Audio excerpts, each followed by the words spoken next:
They tried to erase the signal. They pulled the plug, demonetized, censored, shadow banned. That's what they did to us.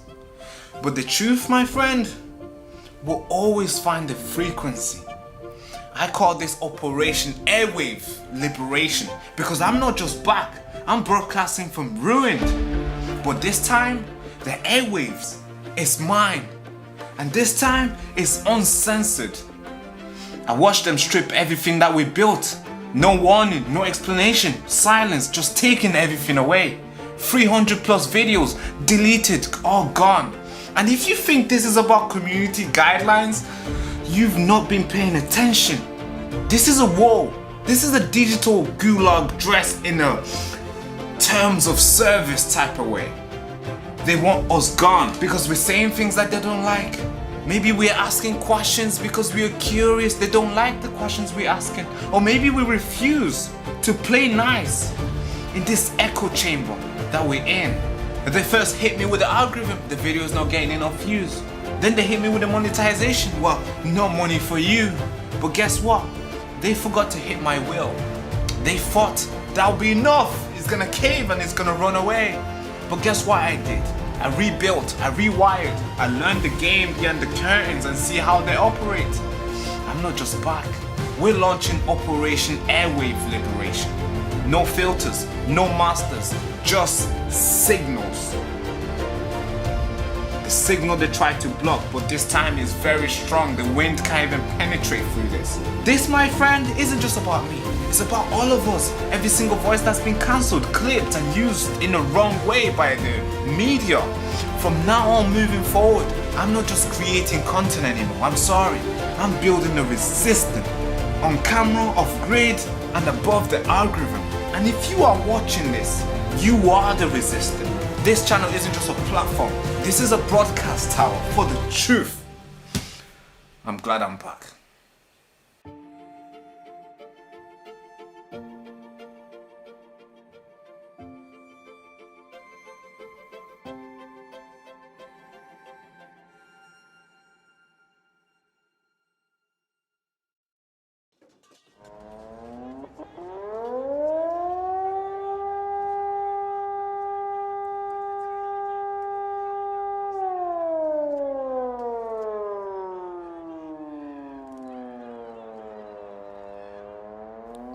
Ladies and gentlemen, patriots, truth seekers, digital warriors, welcome back to the show.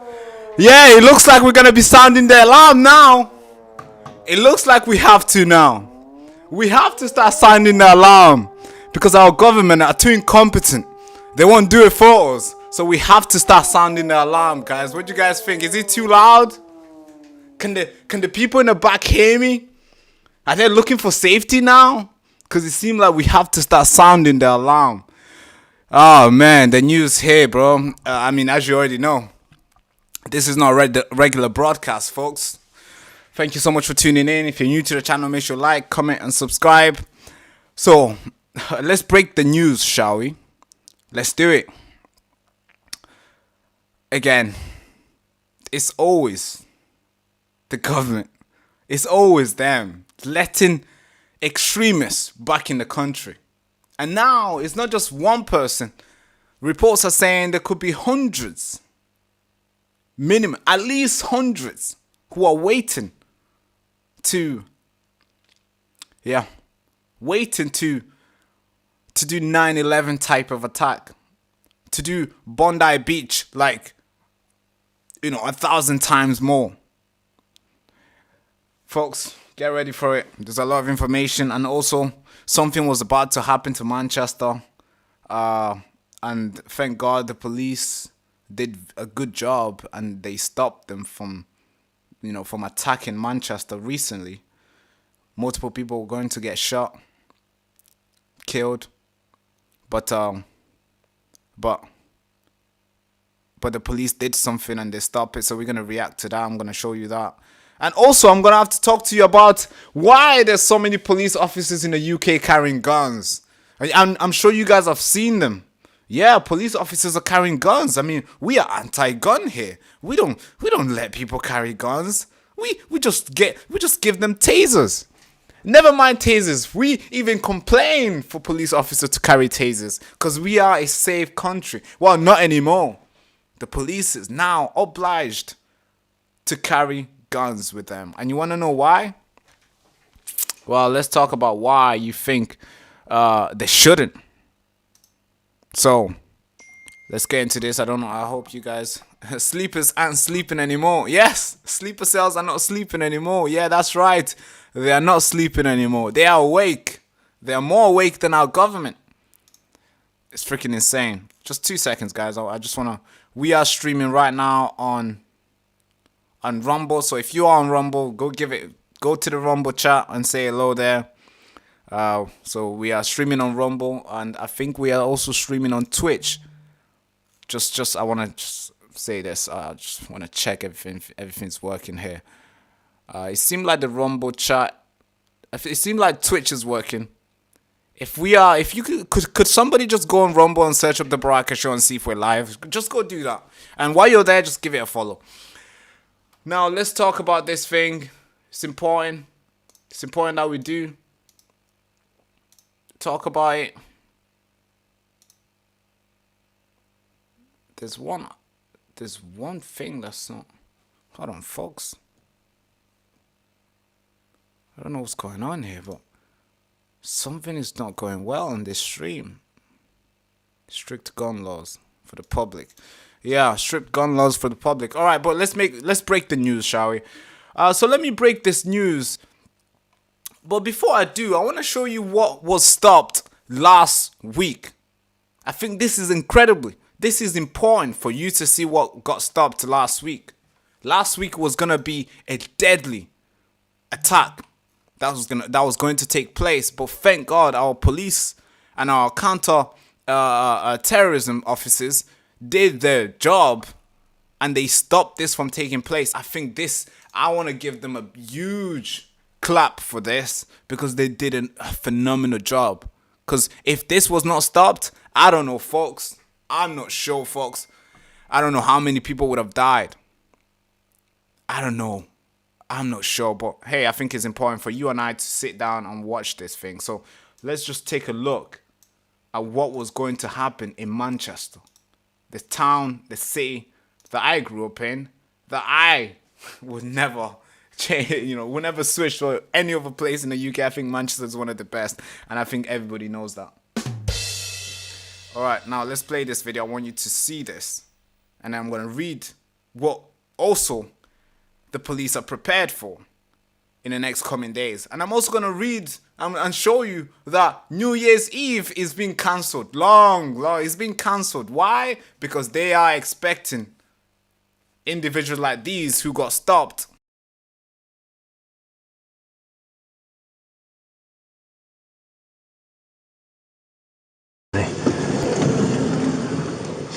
Go. After a 5-month counter-terror investigation, police take down Walid Sardawi in a hotel car park in Bolton. He was there to collect 2 assault rifles, a handgun and 200 rounds of ammunition from a car driven by a man he thought was a fellow extremist. That man was an undercover operative. The guns had been deactivated. Sardawi convicted today for plotting what could have become Britain's worst ever mass shooting attack, targeting Greater Manchester's Jewish community. Convicted with him, his co-conspirator Ammar Hussein, who shared Sardawi's embrace of the ideology of the so-called Islamic State, and Sardawi's brother Bilal, found guilty of knowing about the plot and failing to inform police. Greater Manchester's Chief Constable calling them extraordinarily dangerous terrorists. The scale of the offenders' hatred toward our Jewish community knew no bounds. They sought to bring slaughter to the innocent. I'm arresting you on suspicion of being a terrorist. This was the moment Bilal Sardawi was arrested shortly after his brother in May 2024. Your right hand side, if you look. Yeah. That's the camera there. Where is it?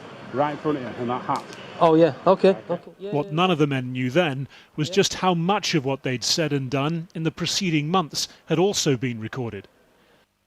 It began with a Facebook friend request in December 2023 from a man known to the court as Farouk to one of 10 accounts created by Walid Saadawi under false names.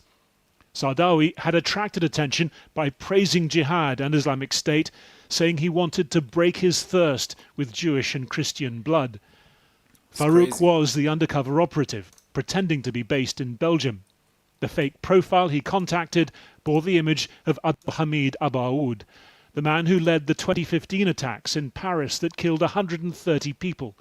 Saadawi encouraged Farouk to carry out a similar attack on Jews and Crusaders in Belgium, asked him the price of an automatic weapon there, then suggested they take their conversation to the encrypted messaging app Telegram. An undercover operative connected with him and built a relationship of trust with him, and it was through that that the plot was identified and stopped. And so it was the bravery and skill of the undercover operative that ensured that lives were saved. The prosecution said Saadawi's anti-Semitism intensified after the October the 7th attacks, where once he was posting about killing Jews, now he began to plan and prepare in earnest for an attack here on Greater Manchester's Jewish community. So our message is clear: be resolute, remain proud. A plan that crystallised after a march in Manchester in defence of Israel and against anti-Semitism. He wanted to attend another such event and, with fellow attackers, open fire with hundreds of rounds of ammunition. He wanted Farouk to help smuggle in the guns and bullets, telling the undercover operative that he himself had gone undercover on Facebook. I am participating in Jewish pages as an imposter. I see their gatherings and their marches, he wrote. God willing, we will degrade and humiliate them in the worst way possible and hit them where it hurts. This trial began just days after the Heaton Park synagogue attack in Manchester in October. The Jewish organisation that provides security to such sites says this case will deepen community fears. There is no doubt that these individuals were seeking the means to carry out a dreadful mass shooting of Jews in Manchester that in all likelihood would have been even worse than what we just saw happen on Bondi Beach in Sydney. In March 2024, Saadawi and Farouk, blurred in these images, visited Dover, along with Saadawi's friend Ammar Hussein in the blue hat, who'd also committed to taking part in the attack. The purpose, as shown in phone footage Hussein neglected to delete, reconnaissance of the port through which Farouk was supposed to bring the first batch of guns and ammunition. Next day, back in Greater Manchester, Saadawi took Farouk on a tour of Jewish neighbourhoods that were to be the secondary target after the attack on the Jewish March. As they walked these streets, Saadawi went into more detail, gaming out how they might attack a supermarket that they came across, saying that any children killed here would go to heaven because they didn't yet count as infidels. Saadawi, once a hotel entertainer in his native Tunisia, had for several years owned an Italian restaurant in Great Yarmouth. He sold the business in 2023 and bought a house with the proceeds in Wigan. Late that year, he began drawing down the rest of his savings, stashing more than £70,000 in a secret safe in an outhouse to secure it for his family once he'd become, in his words, a martyr, even leaving a will at his brother Bilal's house.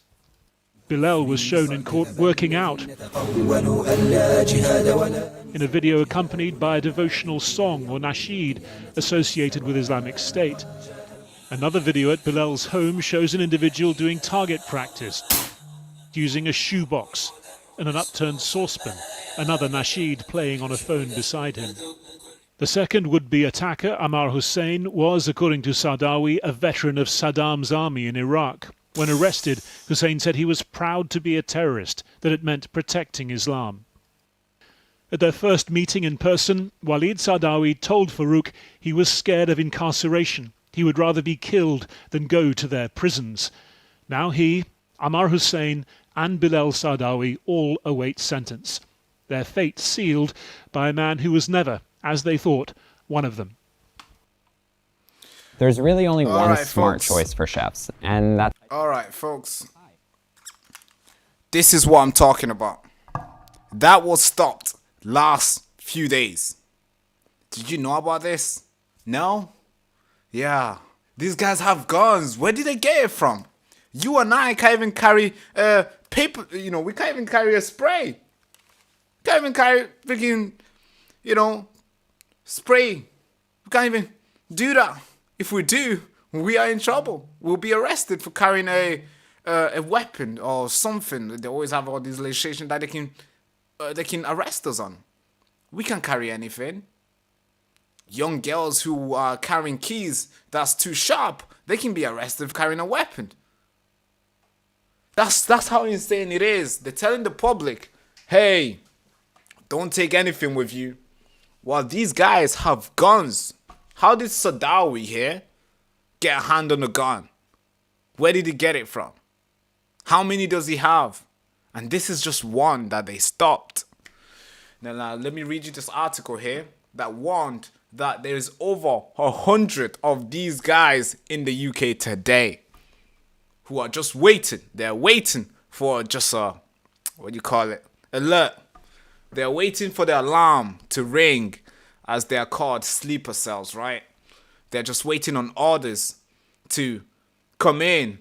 And a lot of sources are saying the orders will come from Iran. And Iran just said they've declared war against the United States and Britain and Europe. So, while we're trying to fly a rocket to Iran, those guys are already here. Okay. Oh man, are you guys scared yet? Alright, cool. I got a cold today, so that's why I got a big jacket on. I don't know how long I can go, but I'm trying to stream today for 3 hours. Last time we did it for 3 hours, so we got a bunch of stories to cover today, so brace yourself for an impact. But first one, we have to cover the most important one, so which is this one. That I want to read you this one first, so then we'll go into the Iran declaring war against the United States and Europe. Obviously, that includes us as well. And they have their people here already. An MI6 spy has warned. So let me just quickly switch the screen so you can see what I'm talking about here. So it says a new 9/11 is coming any day from the hundreds of Al-Qaeda sleeper agents ready to unleash carnage in the UK, says ex-MI6 spy. The article reads, a former MI6 spy has claimed that a new 9/11 style or a 7/7 attack, I don't know if you guys are aware, but 7/7 attack when we lost 52 people, the London bombing, yeah, that was insane, crazy. And when you look at that story, the police, all these people, they knew who those people were. They were tracking one person who was a part of the, it was like one of the mastermind in the attack. And they tracked him since 1998 till 7/7, basically for 9 years. And somehow the attack still took place. And then we figured out, oh, that was the guy. We should have stopped him. We could have stopped him, but we didn't do anything. Now it happened. So I'm sure if somebody goes and do something wrong right now, we're going to figure out that the police knew about that person. Just like, Asko Rubicabano. He went out there killing 3 babies, injuring more than 10. And then we figured out that the police knew about the kid since 2019. And the father says, hey, don't do anything because my family is going to be, you're going to destroy my family. It's like, what do you mean? Nobody cares. But yeah, they could have done something about the Southport. They knew about the kid, but they did nothing. So now we're learning about this. So let's carry on. And a former MI6 spy has claimed that a new 9/11 or 7/7 attack could come any day, anytime, due to the presence of hundreds of potential Al-Qaeda sleeper agents living in the UK. Amin Deem, a former member of Al-Qaeda who spent 8 years working in the secret intelligence services, gathering vital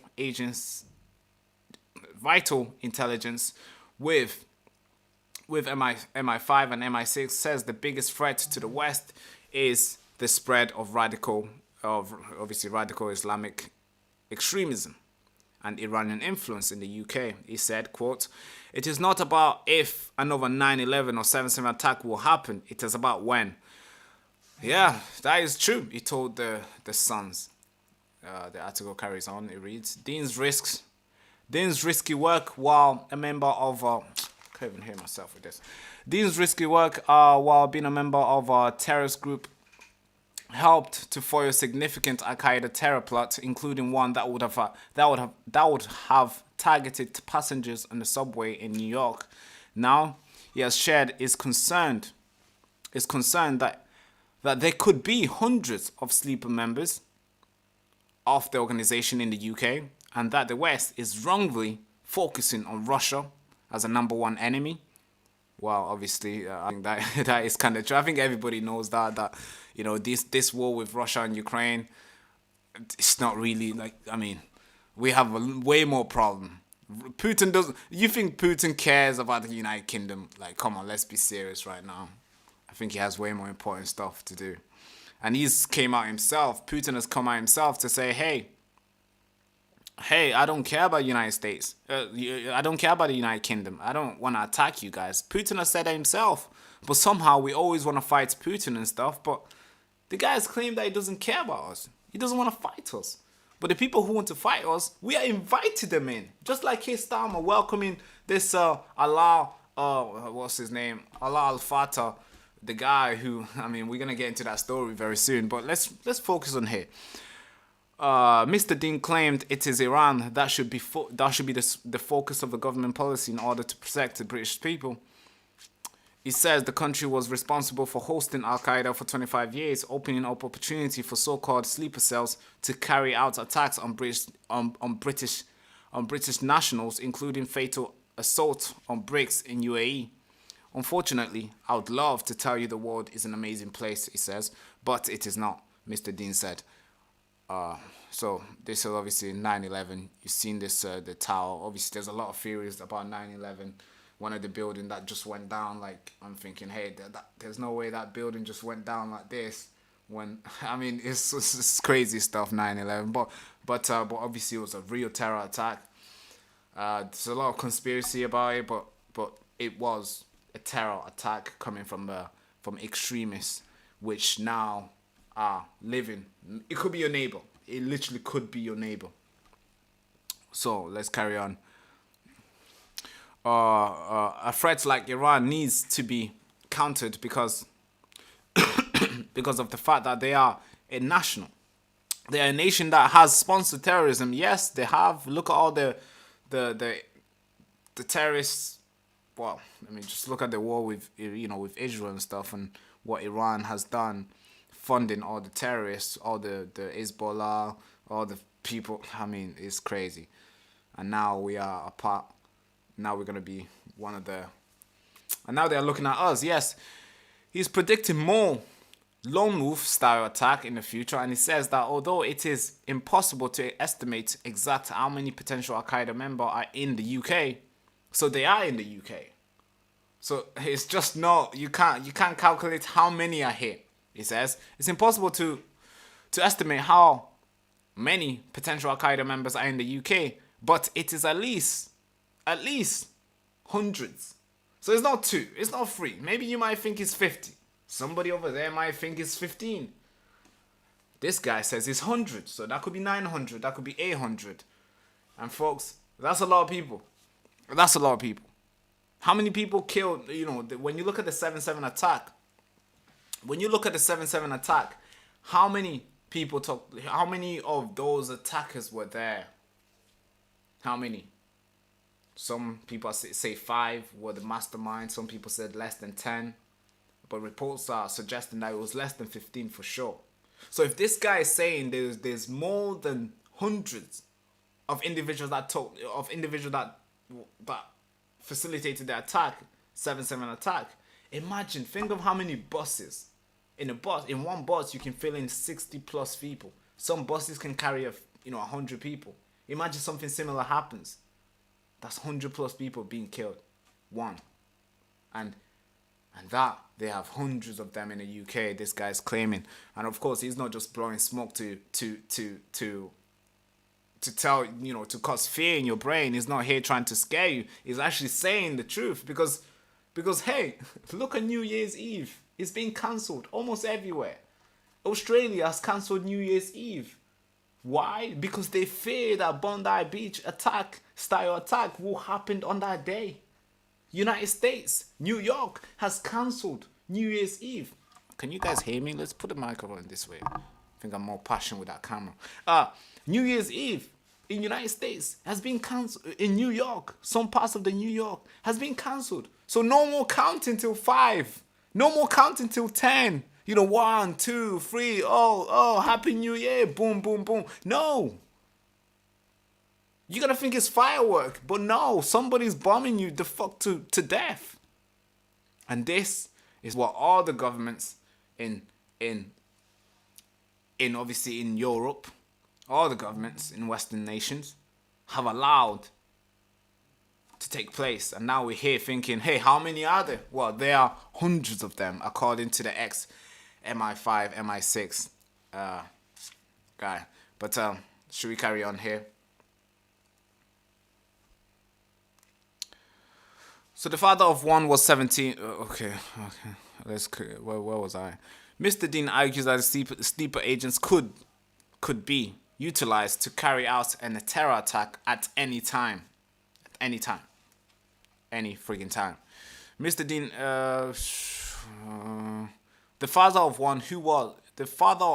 one was 17 when he met Khalid Sheikh Mohammed, the mastermind behind 9/11 attacks, after spending a year fighting in Bosnian War. At 18, he traveled to the mountain in Afghanistan, where he spent 11 months learning how to build bombs. Mr. Dean told how a self-confessed nerd, the mathematical side of the process appealed to him. He went on to spend time bombing making in the companies in the company of some of the world's most wanted men, including Mohaz, how do you say this name? Frezani. Now he's an ISIS leader in Libya, a terror mastermind, Abu Kebab. Okay. I'm not taking the piss, that's the name. Kebab is in charge of developing Al-Qaeda mass casualty weapons till he was killed by ISIS by a drone in 2008. Mr. Dean is just warning us, all of us, how the group that he worked for has killed a lot of people, when they attacked American embassy in 1998 in Nairobi, Kenya, and also in Tanzania, which killed 200 people and injured 4,000 people. So all this is to warn that an attack is coming. It's not about if it's going to happen, it's about when it's going to happen. And obviously Mr. Dean wants you to be aware that it's going to take place. You might think, oh yeah, it's not going to happen this year. Maybe it's going to happen the next 50 years from now. Or maybe it won't happen at all. But it's going to happen. And you might be thinking, hey, Barack, why are you using that language? You're talking like you are already, you're speaking like you are, like, you are defeated. You already, you've already accepted the defeat. Well, I have to, bro. I can't live in a dream anymore. It's a reality now. It will happen. I mean, look at what happened in Manchester, the synagogue attack. It felt like a dream, right? It felt like you were sleeping in it. But it took place. It happened. So we have to be honest now. We can't be sitting on a couch thinking, it's not going to happen. It's definitely not going to happen. Then boom, it happens. And then we're like, hey, where did we go wrong? Well, we went wrong by not acknowledging the problem was already here. The problem is already here, folks. I'm trying to look at the sound effect here. Was it this one? The problem is already here, folks. Let me put this thing on. So the problem is already here. So we can go on, read more article, but let me cover this thing.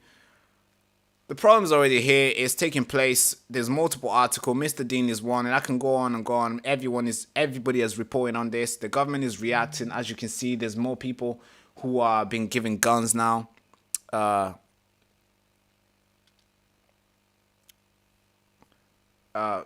right, guys. If you're bullying somebody in the chat, please stop. I think yesterday we had people fighting yesterday. Please stop fighting with each other, all right? You can have a conversation in the chat, but don't fight with each other. We're here to get the news and to be informed. And it's not good to start bullying people in the chat. So please, respect each other, please. All right, cool. Now, you might be thinking, hey, Barack, why do we have a lot of police now carrying guns and carrying all these firearms? Are they doing it because they want to intimidate people from committing crime, or are they doing it just so they can to protect themselves from criminals? No, actually. So they did a survey here. The Metropolitan Police officers, they did a survey, and they asked all their members, the police members, I think 11,000 of them participated in this survey. And the survey was about if the police should carry guns themselves. And here's the results. I think it's very interesting what the result came out to be. So let me read this article from BBC.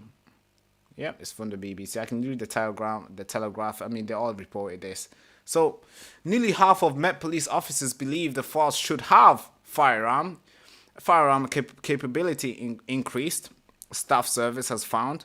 The poll carried out by Met Police Federation was launched to gauge attitude towards firearm amidst enduring threat of terrorism. Okay, so we're still talking about terrorism then. So it's not about them just carrying to make themselves feel safe or to carry to make themselves feel strong and bad, but it's about terrorism. And that is something that an ex-member of MI5 has warned that there's plenty of sleeper agents here. So it's true, folks. I'm not just making random stories here. It's true. The police, they've got more guns now. They're walking around with guns, and they're ready. I'm sure you guys went to the Christmas market this year. Did you guys go to the Christmas market this year? You guys been? Do you see how many police carrying guns over there? So many, right? And you're thinking, hey, why do they need a gun here? I mean, it's just random kids and people just, playing and, they're buying little toys and eating random food. And, Christmas market, we're buying, stuff and we just enjoy and spend time with loved ones. Why are the police carrying guns around us? Well, because something big is about to happen, and they know if it was to happen, it won't happen in a park where there's empty people, there's empty seats and stuff, nobody's there. And it's going to happen here where there's hundreds of people. All right, now let's carry on reading this BBC article. So it reads, the poll carried out by Met Police by the Met Police Federation was launched to gauge attitude towards firearm amidst enduring threat of terrorism. Of the 11,000 officers who respond, only 6% believe there was adequate quality of gun carrying officers. Only 6% believed that. Only 6%. So everybody else said, hey, we need to be trained. We need to have the guns. Okay, well, not everybody, but I'm sure some of them would probably be like, don't want to answer and stuff. The Met said it would increase firearm officers' numbers by 600. But obviously that has changed now. They've increased it more, but this article was done like I think 5 years ago. Now you can see the presence of police with firearm. It's insane. It's so many of them. The threat level of international terrorism in the UK has been severe, meaning an attack is likely. It's likely. It's not about if. It's not about, might happen. No, it's likely. The probability is so high. Where the police are working on the clock. It's likely to happen. Now, since 2014, that has been likely. It's likely to happen. And since 2014, we've seen so many. We've seen the Manchester bombing. The arena attack in Manchester, since then we've seen, let me try to remember all this. Obviously, we've seen the Southport one, which is very recent. We've also seen the synagogue attack. What other one? Let me know if I'm forgetting any. There's some that I'm sure we've seen many, but let me know if I'm forgetting anything.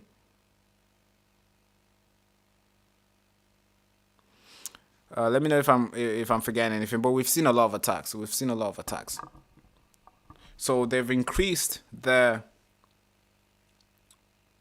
firearm. But let's carry on with the article. The poll found 43% said they should be more specialist firearm officers, while 26 said they believe all should be routinely armed. So 26 believe that, hey, we should all be armed. And some 12% says they would not carry a firearm under any circumstances. I mean, who the fuck is this? They need to be fired. They need to be fired, folks. I like this sound effect. They need to be fired, folks. How are you telling me? There's terrorists in the country, hundreds of them, according to the MI5, MI6, spy. There's hundreds of sleeper cells ready to cause mass casualty in the UK. And you work for us.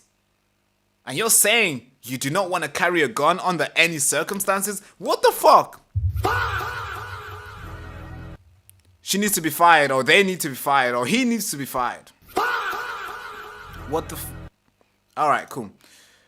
There's also a strong support for tasers. Tasers, however, where you say it. A lot of people pronounce it different. Tasers. With 75% indicating that all officers should have one. But what is a taser gonna do to somebody who's out there ready to cause mass chaos, mass casualty with guns and huge ammunition with bombs that they have and they're ready to go? What is a taser going to do?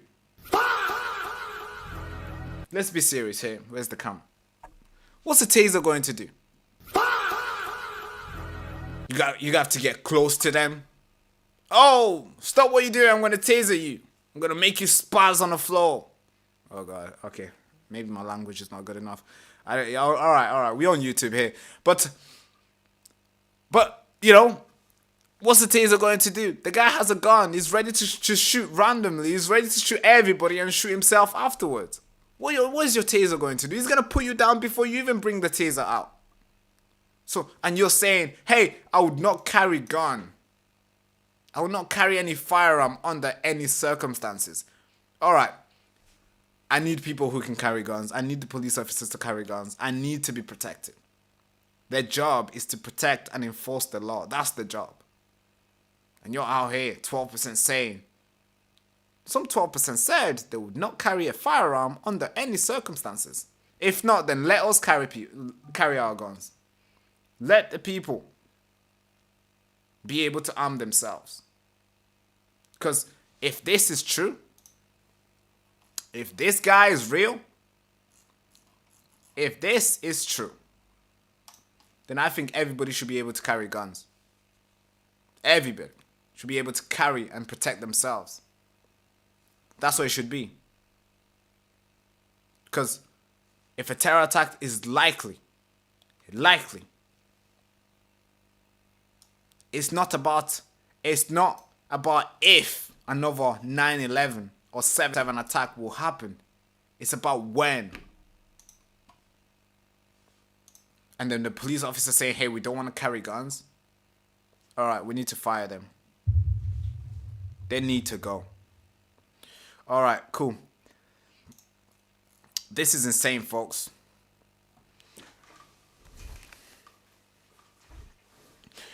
Alright, but let's see what you guys are saying. What's your response to this? What's your response to this before we move to the next story?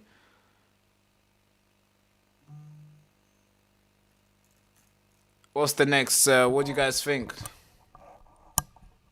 Thoughts on the story. What's your thoughts on the story before we move into the next story about Starmer humiliating himself on live television, in public, online, making an announcement, inviting his friend back in the UK. And the friend turns out to be a guy who hates Jews, hates white people, and hates the country as a whole. And he wants to see it burn.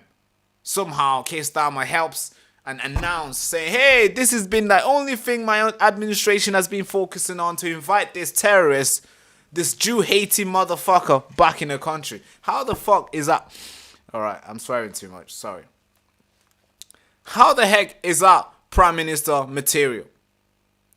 What's his name? Al-Fatah? Before we move into that story, what's your thoughts on this one that we just did?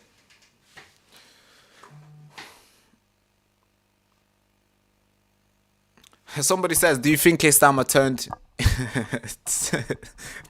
to Islam?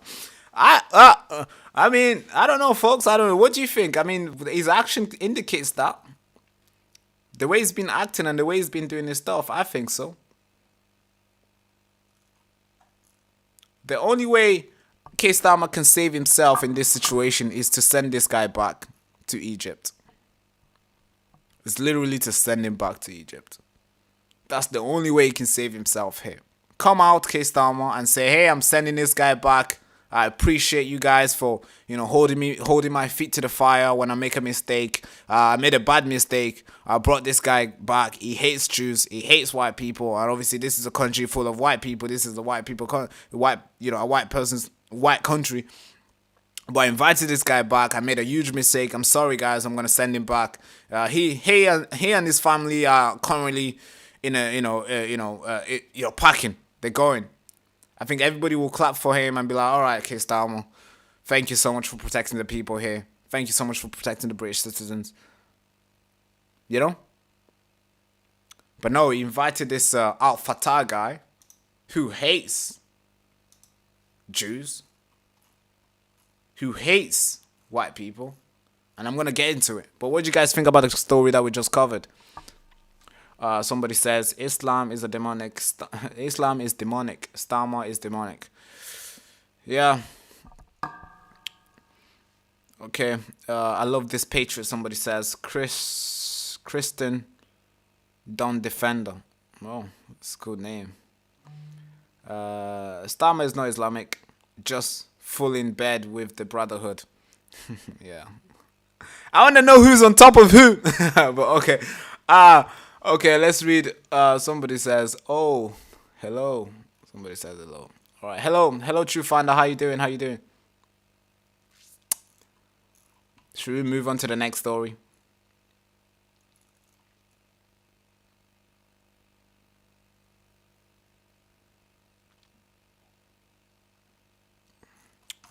So let me pour a pour here. Starmer is a puppet. Charles and the World Economic Forum are responsible. Yeah. I think you hold some true with that as well. The World Economic is very demonic, to be fair, and the things that they've done, the thing that they're doing is freaking insane. But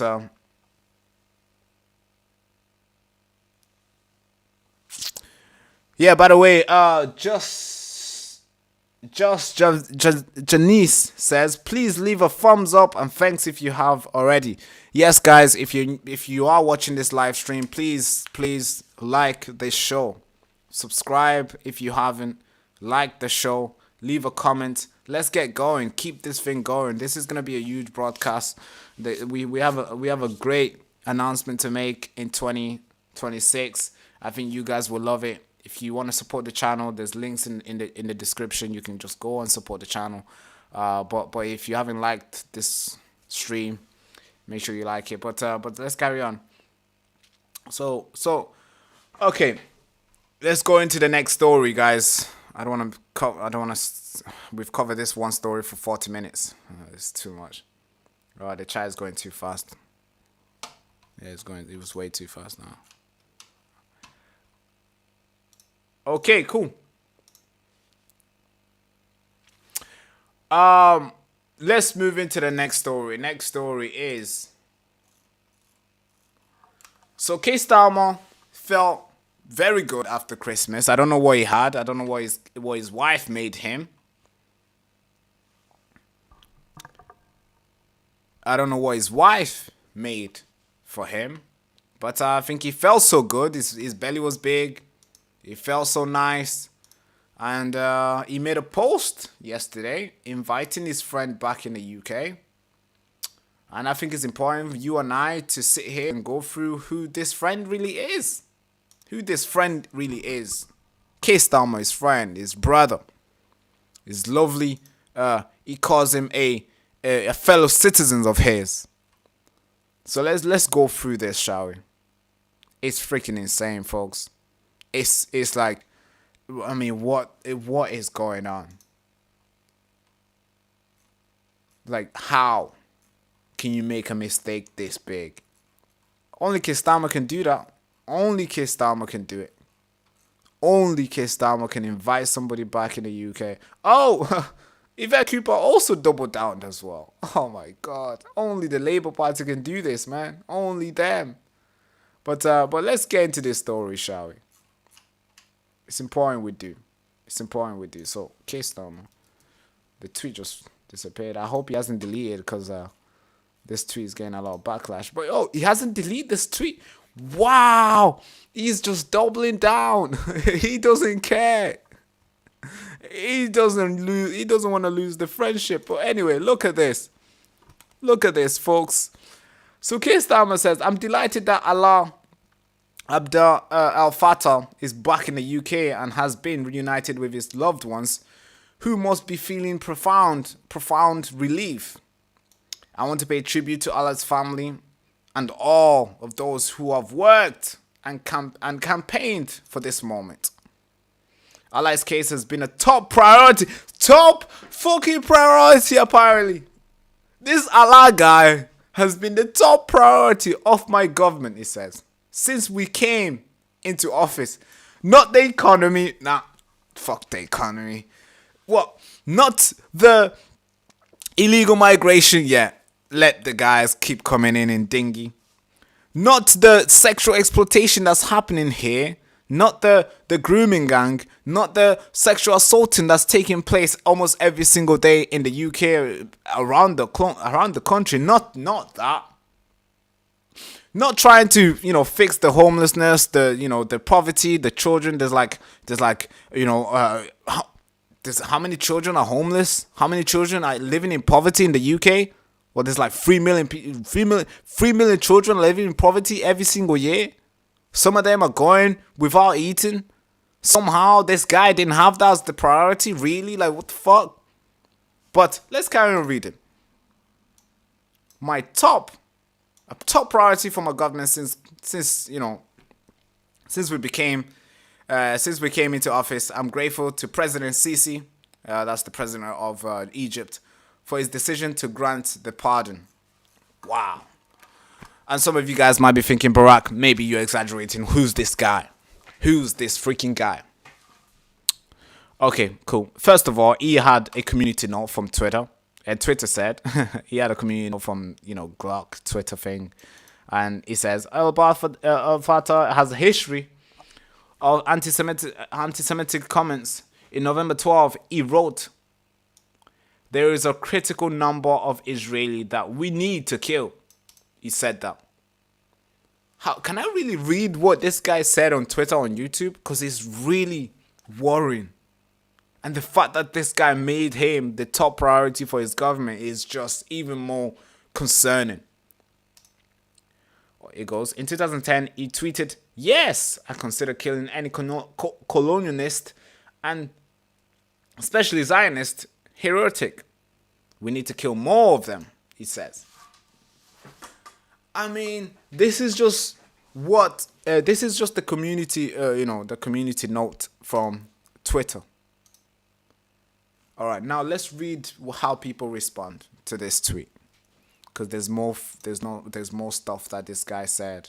Even if when you go to his account, there's more stuff that he has posted. But the fact that this was top priority for his government is just like, oh God, bro, who are you working for, bro?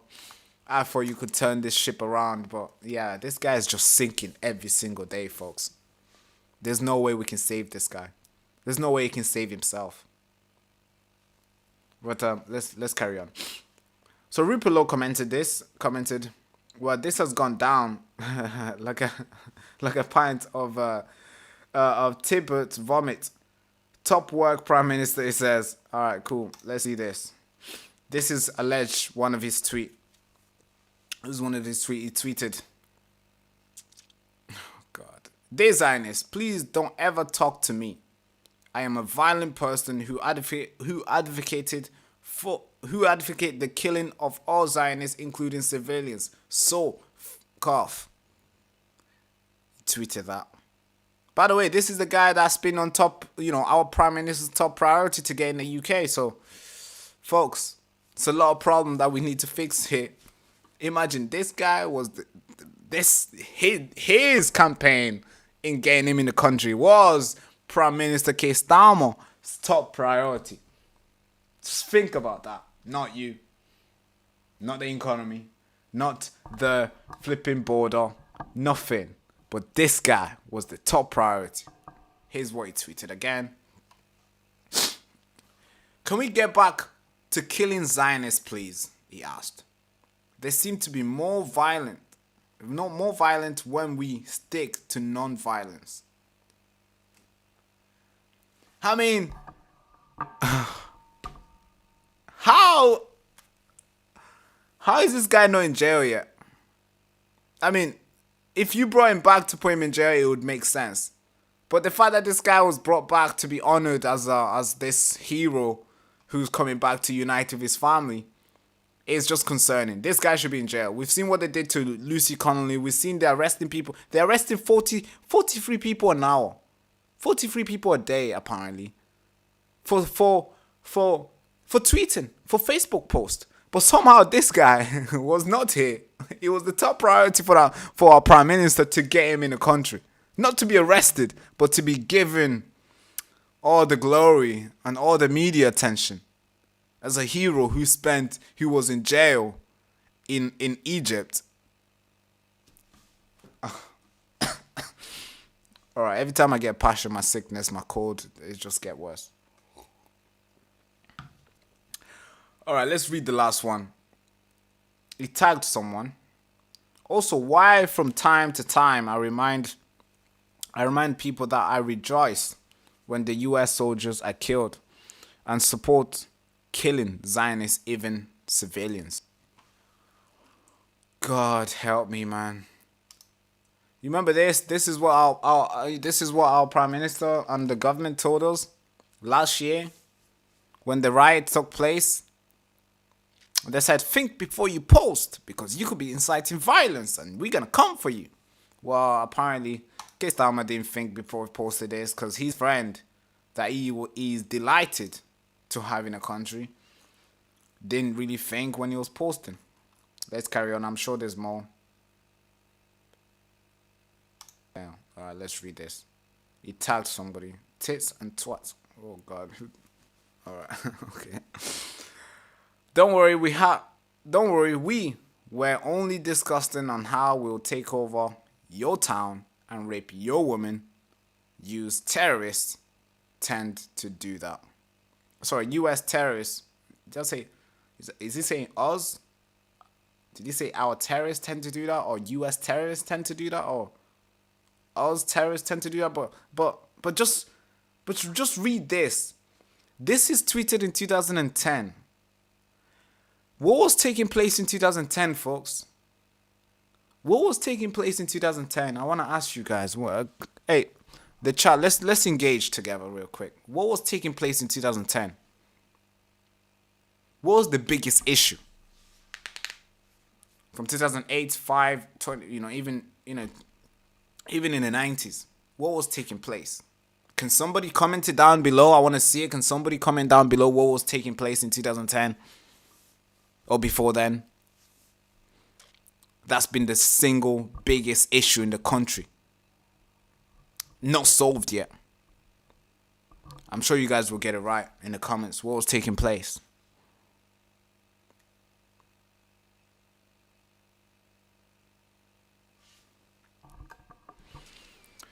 Well, grooming gang was taking place in 2010.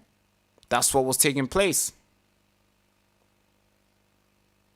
That's what was taking place in 2010, where a lot of young kids, white kids, predominantly white kids, were going around Some guy says mass migration. Yeah, that too. But grooming gang was like, it was booming. It was a market that was booming in 2010 because the police were turning a blind eye. It goes even further. 2008, 5, 2001, in the 90s, kids were exploited. You know, being passed around towns and cities all over the country. And this guy was tweeting this. Don't worry, we were only discussing on how we'll take over your town and rape your woman. Man, God, fuck, you know, this guy just like... This guy is crazy. And then he carries on. There's so many... I know this girl. We've had him on a show, I believe. But he said, fuck that. Sounds like you need more fear. Random shooting of white males should convince them racism costs lives.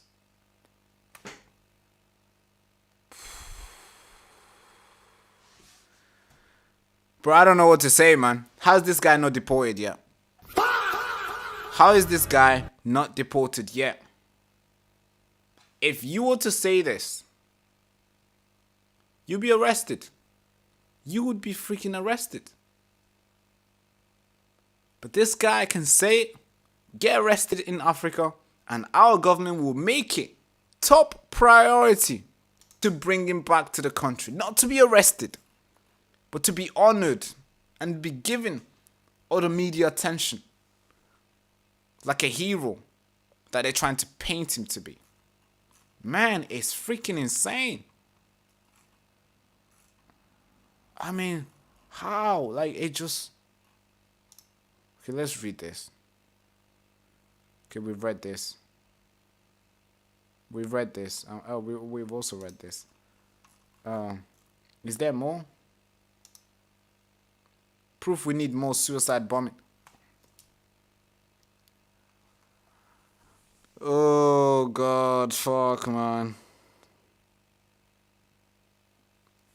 I mean, our story was more about how we have a lot of sleeper cells in the UK. This guy tweeted in 2010. Proof we need more suicide bombing. I mean, and now we're bringing him back, celebrating him to come back here, and our Prime Minister is delighted. Including several other ministers, like Yvette Cooper and stuff. I think she also tweeted something. There she is. Let's see, Yvette Cooper. I am delighted that Allah Abdi El Fattah has arrived in the UK, and he is with his family. Allah's case has been a top priority. Oh, she said exactly the same thing too. Allah's case has been top priority for our government, and I welcome President Sisi's granting of this pardon. I pay tribute to Allah's family for their tireless determination to be reunited. Reunited. I mean, oh God. This is crazy, man. These guys have no shame, bro. Nobody's gonna vote for these guys again. And they're out here censoring you and I for saying stuff when they welcoming people who are saying these things. It's a scam, folks. These guys are scamming us. They're scamming us. They're censoring you and I for saying things that is really true. Like for saying, hey, mass migration is killing the country. We get censored. We get censored for that. But they campaign and they make sure it's their top priority to bring an Islamist extremist back in the country. How does that make sense? How does that freaking make sense, folks? I don't want to spend too long on this one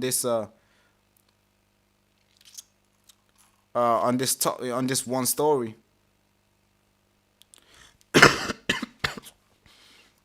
I don't want to spend only too long on this one story, but we're gonna have to move on to the next one. Because this one is just too bad. I don't know how they sleep at night knowing that they are destroying the country. They're destroying the country. They're inviting these guys. They're the ones asking for it. But I want to play this guy. This guy is really, really funny. I like the way he takes, you know, his angle and stuff. But let's play it. So let's go here.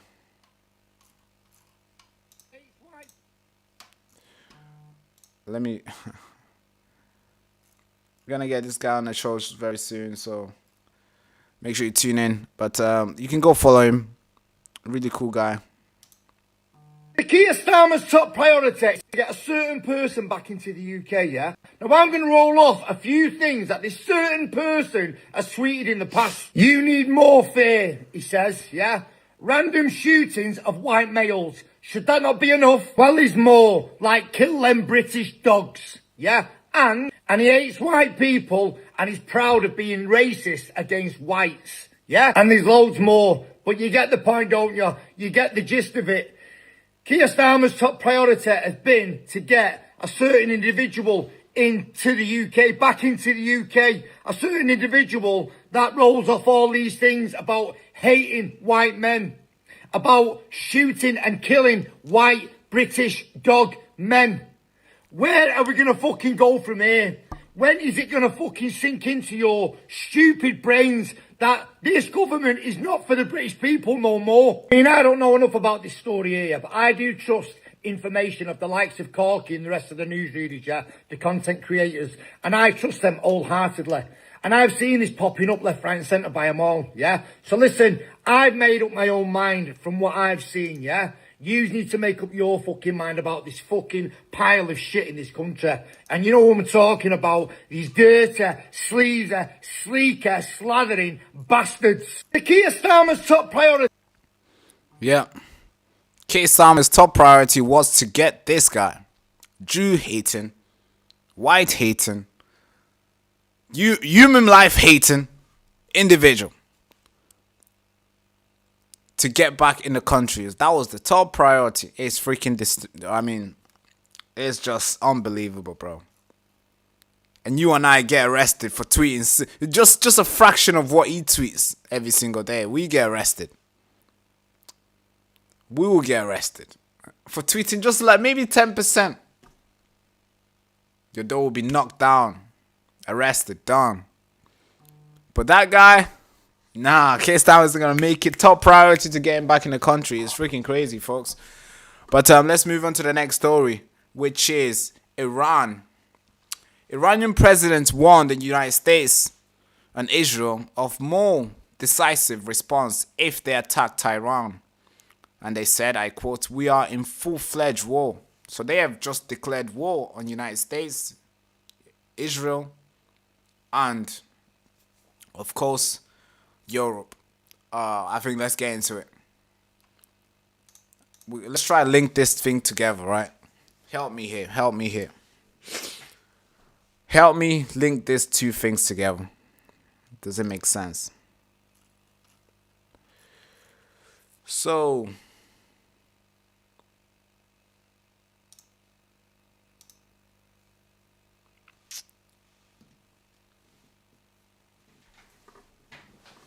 the Baraka Show is here to stay. That's right. Let's go. We're here to stay, guys. They tried to take us down, but it's not happening. We got a couple haters in the comments. It's not gonna happen. And yeah, YouTube tried to demonetize us for 9 months. They tried to take us down, and we did everything. We fought them. We won, and they reinstated the monetization, and they kept the channel on. And now we're back and we're flying. You know, they demonetized us for 9 months, and we kept on going. Most people would have quit. I spoke to a lot of people that you probably watch as well, and they also told me that you know, why am I still going? Because obviously they do it financially. I do it because I like it. So I could be doing it for free. I wouldn't mind. I'll still turn up. I turned up for 9 months when I was demonetized, and I did it. Now I'm still doing it. So yeah, we're here to stay, folks. We're here to stay. The Baraka Show is here to stay. That's right. Now let's go to the next story. Iran has issued Iranian president has issued a warning that I mean, okay, let's read this. Let's freaking read this. Let's freaking read this, shall we? So switch this here. Iran presidents warned the U.S. Israel of more decisive response if they attacked Iran. He said, I quote, "We are in full-fledged war," he said. Iranian President Masoud Pezeshkian. How the fuck do you say that? How do you say this name? Pezeshkian. Okay, all right. Pezeshkian on Saturday warned the United States, Israel, of more decisive response if they attacked Iran. This comes ahead of Israeli Prime Minister Benjamin Netanyahu meeting with U.S. President Donald Trump on Monday. He said, I quote, "We are in full-fledged war with America, Israel, and Europe. They do not want our country to stand on its feet." I think he's talking to his people. They do not want our country to stand on its feet. Our dear military forces are doing their jobs with strength, and now, in terms of equipment and manpower, despite all the problems we have, they are stronger than when the Israel and United States attacked. Remember the attack that took place in June, I think June, July, when they bombed the nuclear facilities, Fordo, Natanz, and Esfahan. So that's what he's referring to when they got attacked. He's saying that his military are stronger than when they were attacked. I'll probably agree with that, to be fair. He stated this according to Al Jazeera, citing an interview published on the website of Supreme Leader Ayatollah Ali Khamenei, whatever his name is. This guy is crazy, bro. He's dangerous, bro. I'm telling you, that guy should just declare himself king. This Khomeini guy should just Ayatollah Ali Khamenei. He should just declare himself as king, because he basically acts like a king. He's not a politician, but he controls everything. And the president is just a mouthpiece for him. I would say the president of Iran is just a spokesperson. That's it. Because this guy is a religious scholar and all this thing, and he acts like he has no political control, but basically he's just a king of them, of Iran. But let's carry on. He says, I quote, "So if they want to attack, they will naturally face a more decisive response," he said. Oh, man. Pezeshkian described the war as more severe than Iran's deadly war with Iraq in 1980s. This follows 6 months after Israel and United States carried out a strike on Iran, and after France and Germany and the United Kingdom reinstated UN national sanction on the country in September over the nuclear program. So let me kind of explain to you guys what's going on here to the best of my ability, right? This bombing campaign that Israel's on, I actually don't like it, to be fair. Let me tell you the truth. The bombing of first of all, Israel shouldn't have nuclear weapon themselves. They shouldn't have it. The way it's illegal that they have it, and it's illegal that we don't even know how many numbers of the weapons they have. Pakistan shouldn't have weapons. I think those guys are more dangerous with it because they are too radical. Their leaders are crazy. The amount of things that they've said, saying that, hey, if we feel attacked, we're gonna bomb everybody because, we're gonna go with everybody. It's like, what? That's suicidal, man. What do you mean? You shouldn't have nuclear weapon on your hand. That's basically Pakistan. They shouldn't have nuclear weapons. I don't think anybody should have nuclear weapon. I want, if we're gonna fight wars, I would want wars to be more.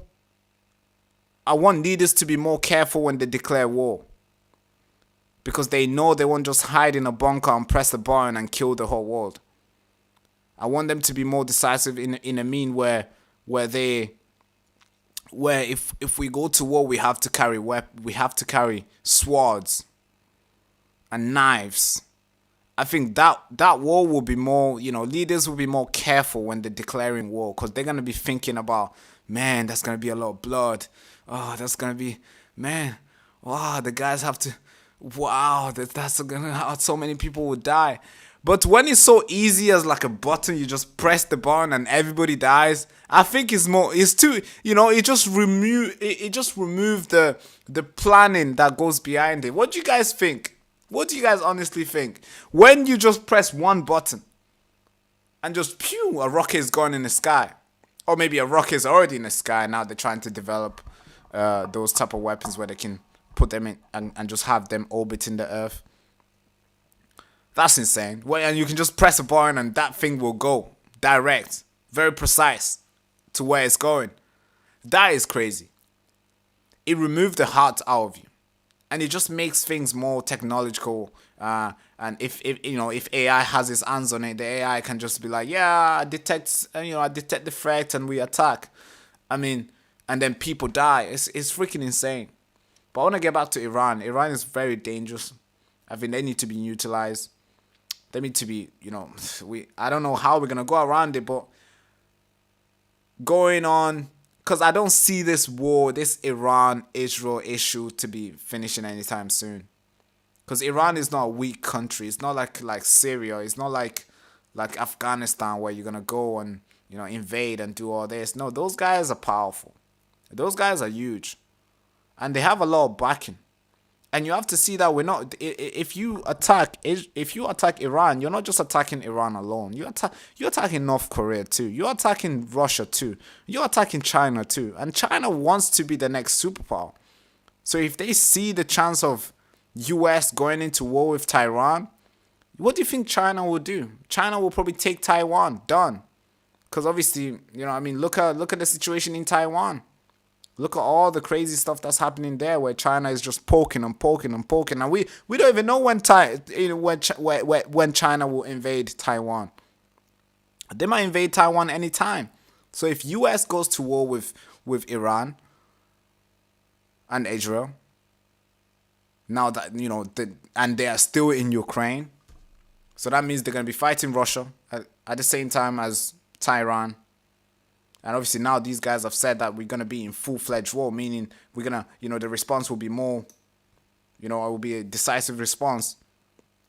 That means it's going to be back and forth war. It's not just going to be U.S. bombing them and everything done. It's going to be U.S. bombing them and they're going to retaliate and we're going to go back and forth. And if China sees that and China sees that U.S. is being pulled on this side, well, what do you think China will do? Will probably take Taiwan. And if they take Taiwan, that's the ultimate win for China. They've been fighting for this since Mao Zedong. Since the revolution, since the Chinese revolution, the communist revolution took place, they've been fighting to take Taiwan. And every single president, they're not giving up on that. So this will be their chance. And North Korea,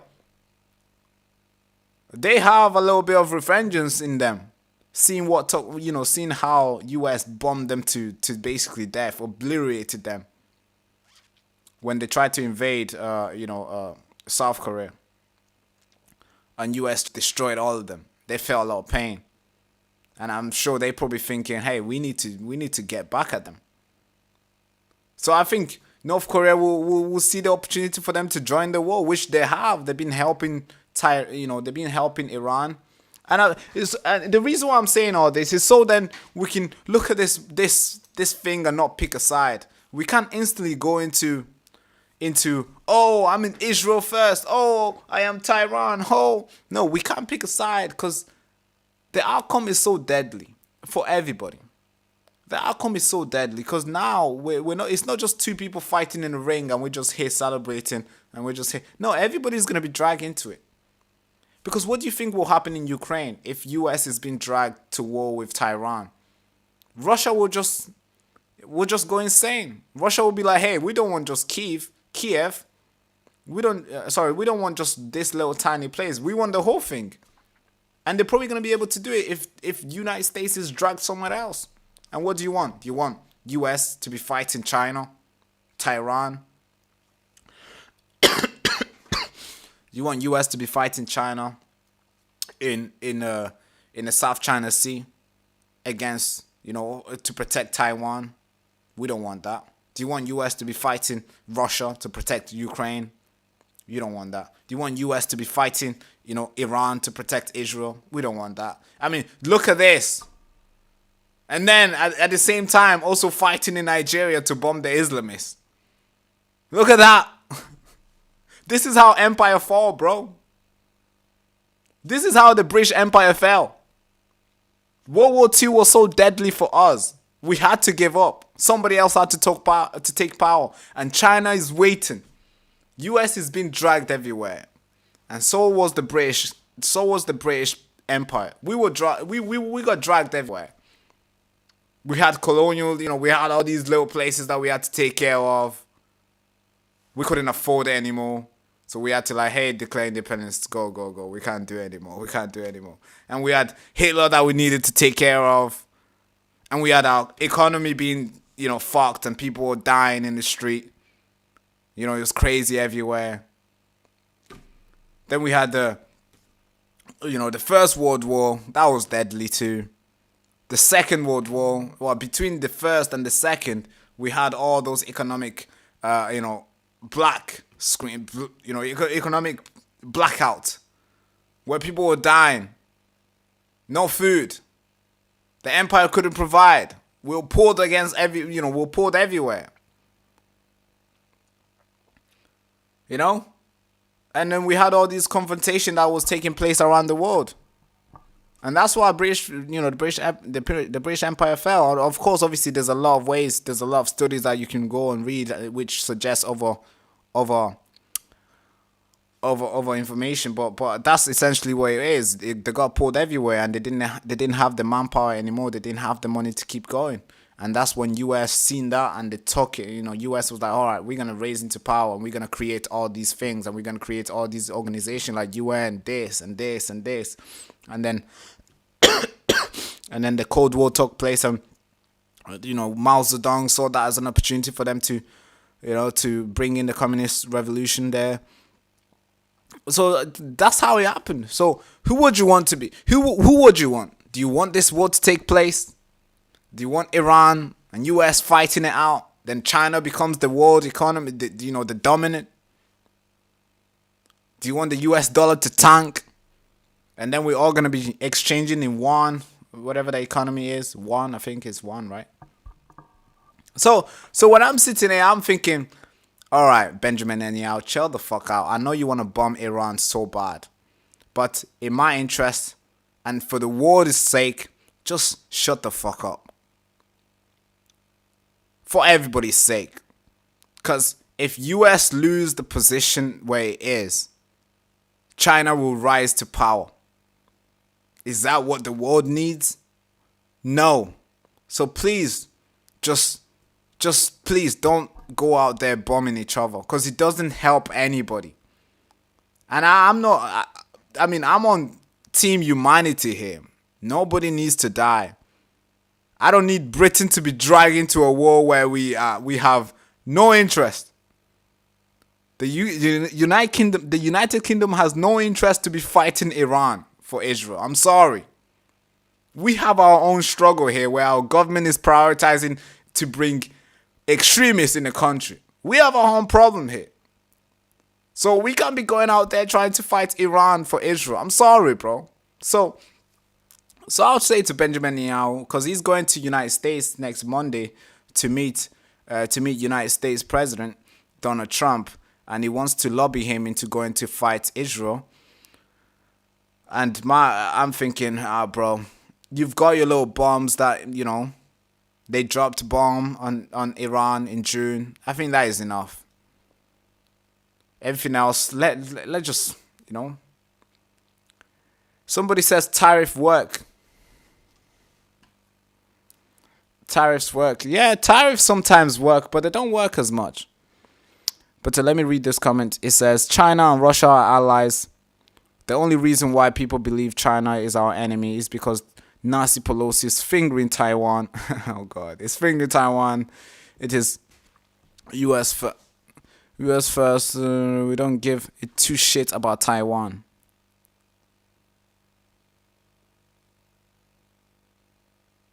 Somebody says, I don't know what the British people are planning to do, but don't wait. It may be too late. From America, somebody says. Save America, freedom. We'll save America, somebody says. Save America and the Western civilization. That's right. And going to war with Iran and having all this multi-facial war, I mean, that is a problem within itself. That's not the way to save America. You can't save America by having America fighting Iran for Israel, fighting China for Taiwan, fighting Russia for Ukraine, fighting Nigeria for the Islamist, fighting Islamists in Nigeria for Nigeria. I mean, you can't. That's not America strong. That's America being dragged everywhere. And then that's what's gonna be. It's gonna be broke, trillions and trillions and trillions of dollars in debt. And guess who's gonna emerge to power? China. Is that what you want? Probably not. So I would say for the American president, I'll say for Donald Trump, if Benjamin Netanyahu is traveling to the United States to tell you to join the war, tell him to shut the fuck up and go back home. I should hit the line. Yeah. Too late. I should have hit that. No, I mean that seriously, bro. You should tell Benjamin Netanyahu to go home. There's no way. By the way, this is the thing.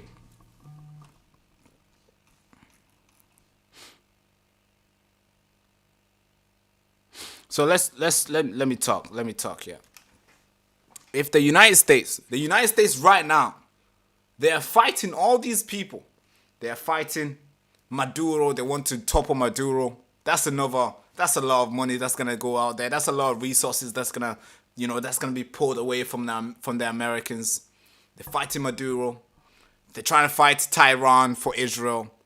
What the fuck for what? They're trying to fight China for Taiwan. They're trying to fight, they're fighting the Islamists in Nigeria. And they're fighting Russia for Ukraine. Look at all these problems that these guys are fighting. They're fighting the Mexican for all the Mexican cartels and all these, the drugs boats that they're bombing. I think that's Maduro, that's Venezuela and all those countries. They're fighting all these people at the same time. And you think that's American strong? No, that's America on the way down. And some of you guys are saying, yeah, that makes money. I mean, yeah, war is money, but you have to know that the military industrial complex will always make money regardless who's fighting. They don't sell money only. They don't sell their weapons only to American allied countries. They sell weapons to the enemy too. I don't know if you know that. Russia has some American weapons. How do you think? I mean, it's crazy, right? When you look into this war, into all this, it's crazy when you look into what was taking place. These guys, they sell weapons to. How the fuck do you see all these guys in Arabs? All these Arab countries having weapon made, American weapon over there. How do you see that? How are they getting the American weapons? Because they don't, the military industrial complex, they sell weapons. This weapon manufacturing, they sell weapons to anybody who has money to buy. They'll sell weapons to Ukraine, they'll sell weapons to Russia and let them fight. It's business, folks. It's business. And guess who's gonna foot the bill? The only person who feels the pain is the American citizens who have to pay their taxes every single month, every single week, however way you guys pay every single year. Yeah, it's not good for you guys. So you guys need to change that. So I'll be heavily against the war with Tehran. If I was United States president, I would tell Benjamin Netanyahu to go home. There's no way I'm joining the fight. Because his approval rating right now is fucking shit. I mean, I like Trump. I vouched for him. I still vouch for him now. But his approval rating is tanking. With this Epstein situation, he fucked it hard. He's covering it up. This Palm Bar, this situation, she needs to be fired. Kash Patel needs to go. They've covering it up. Bongino has left. I like the guy. Bongino has left. But Bongino leaving was a signal to everybody that It's not working, folks. Why would he leave if he thinks there's hope? I think he left because there's a big obstacle that's not moving anytime soon. So Bongino leaving the FBI, and then they're covering up the Epstein situation. It's like, what the fuck, bro? And Trump wanting to go, Trump being lobbied by the Israelis to go to war with Tehran is just gonna be like the next. Yeah, it's just gonna be ridiculous, folks. It's gonna be ridiculous. This is what I think. I'm not picking a side. I'm never picking a side when it comes to who should die first. That's a ridiculous conversation to have. I think killing the Israelis is bad. Killing the Palestinians is bad. All of those things are bad. And whoever tells you one is better, I don't know. You should block them. You should freaking block them. You should block them, folks. Okay, cool. Shall we move into the next story? But before we do, let me read your chat. Let me read your comments. Let's see what you guys think. The Democrats had Epstein files for 4 years before Trump got in office. Yeah, that is correct. That is correct. We've seen what's taking place now. The Democrats had it. They couldn't release it because obviously they don't want to release the handlers. Now we've learned that the last Epstein release last Friday was full of the people that they were covering up and not victims. They are the handlers. That's what they're covering up. They are covering up for the people who were handling for Jeffrey Epstein. Because what we've learned is that they released the file and it's easy for you to remove, to unredact the file. And when you unredact the file and you read the name, it's not a victim. It is a handler for Jeffrey Epstein. So you can't tell me, oh, we are taking our time because there's a lot of things to cover up. Well, now we figure out you made a mistake, and now we just realize that the things that you're covering up is the freaking criminals that you're covering up for. So yes, the Democrats had it. They didn't want to release it because they didn't want you to see and know the handlers. Same thing is what Trump is doing. They don't want you to see or know the handlers. They're just protecting themselves as they always do. We need to see people being arrested. This is like the grooming gang in the UK, where, I mean, we've seen a little bit, but not much has been done in the UK. It's like we all forgot about it. This is crazy, folks. Somebody says Epstein hung himself. I don't know, folks. I'm not sure. I can't really say he did or he didn't. Maybe that's your opinion, but thanks. Somebody says showing a lack of understanding. Somebody says enjoying your channel, but you fell in short on the little rant. Says from an American. All right, where did I get? Of course, I might get something wrong. I'm a human being, but what I shared on Israeli matters is what I feel. That's exactly where I'm at. There's no way you can convince me that United States going to war with all these countries is a good thing. How? How's that a good thing? There's no way.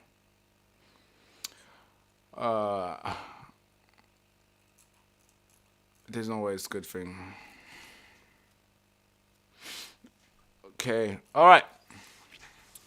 Okay, let's move into the next story. Next story I have for you here. God. Let's see. Let's see what I got for you guys here. So we've covered 3 stories now. We've covered the UK imminent attack from sleeper cells. We've covered that. We've covered Keir Starmer humiliating himself by inviting his extremist friend back in the UK. We've covered Iran declaring war with the United States. And the next one we should cover is the the welfare in Minnesota, the daycare. I mean, we talked about this yesterday, but this thing is getting worse, folks. This Somali Ilhan Omar situation is just blowing up. The amount of fraud. I mean, I can't say for certain, but I think she also benefited from this. She also benefited from this. From these little fraudulent stuff that's taking place in America right now. And also, Sweden got a fair case, broke the internet. Oh God, my code this game was. I need more ginger tea here. I wish there was somebody to go make it while I'm live. I don't know what I should do. Should I just go and make it right now? What do you guys think? Should I go make my ginger tea right now?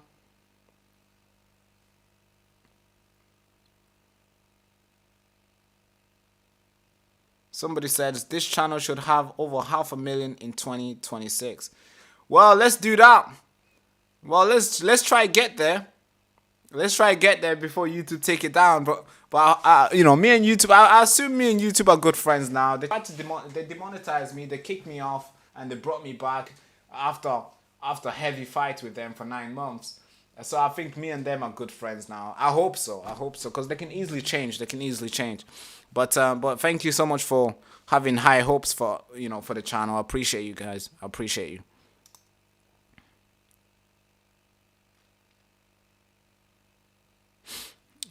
Okay, cool.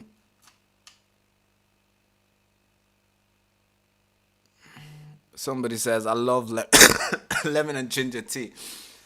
Go for it. All right. So what do you guys think? Are you guys able to wait for like 5 minutes so I can go make my ginger tea? Are you guys able to do that? Should I just wait 5 minutes? I'm going to go out there. I'm going to turn the kettle on. I'll wait over there. I'll make my ginger tea.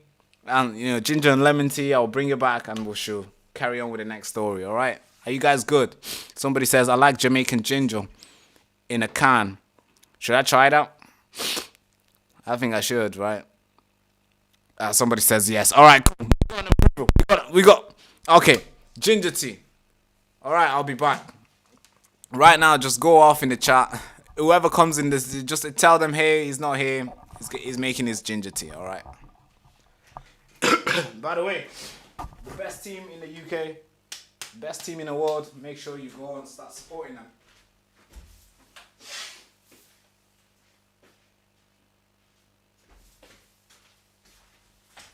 Alright, I forgot the cup.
We're back now. We're back.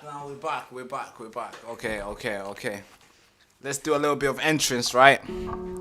Let's go. Ladies and gentlemen, patriots, truth seekers, digital warriors, welcome back to the show. This is the Baraka Show. Thank you so much for tuning in. I know I was away for a bit. Most people came into the chat and said, hey, where's he gone? Well, actually, this guy is still around. He just went out there to get himself some ginger and lemon tea because, of course, obviously, the cold over here in the UK is just, yeah, it's not good. But I'm back now. What should we do? We should cover the story, right? We should. God.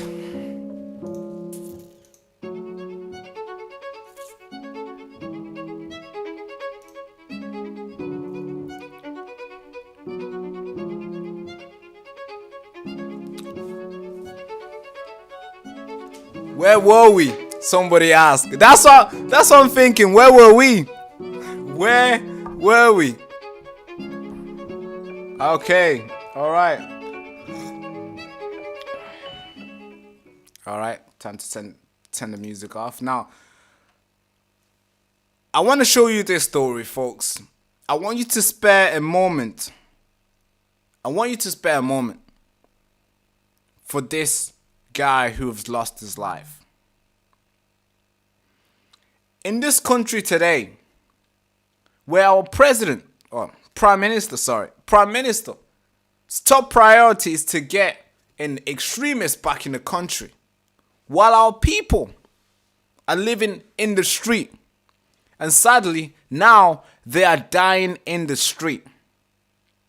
During Christmas, that is. I think it's important for you and I to spare a moment and report this story.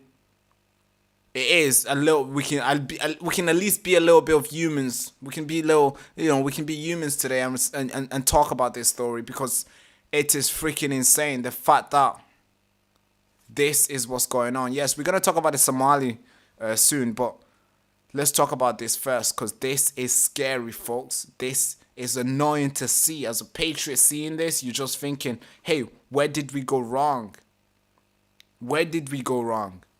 This is a story of a man who died, a homeless man who passed away in the cold. In the freaking cold. This guy died. But our leaders are letting random people in the country. This guy died outside in the freaking cold. It's freaking insane. Watch this. Is he out for Johnny? What's he look like? Being a nuisance to society. Being a nuisance to society? Yes. Do you know how long I've been helping that man there? Right, well can you stop videoing please? It's very disrespectful.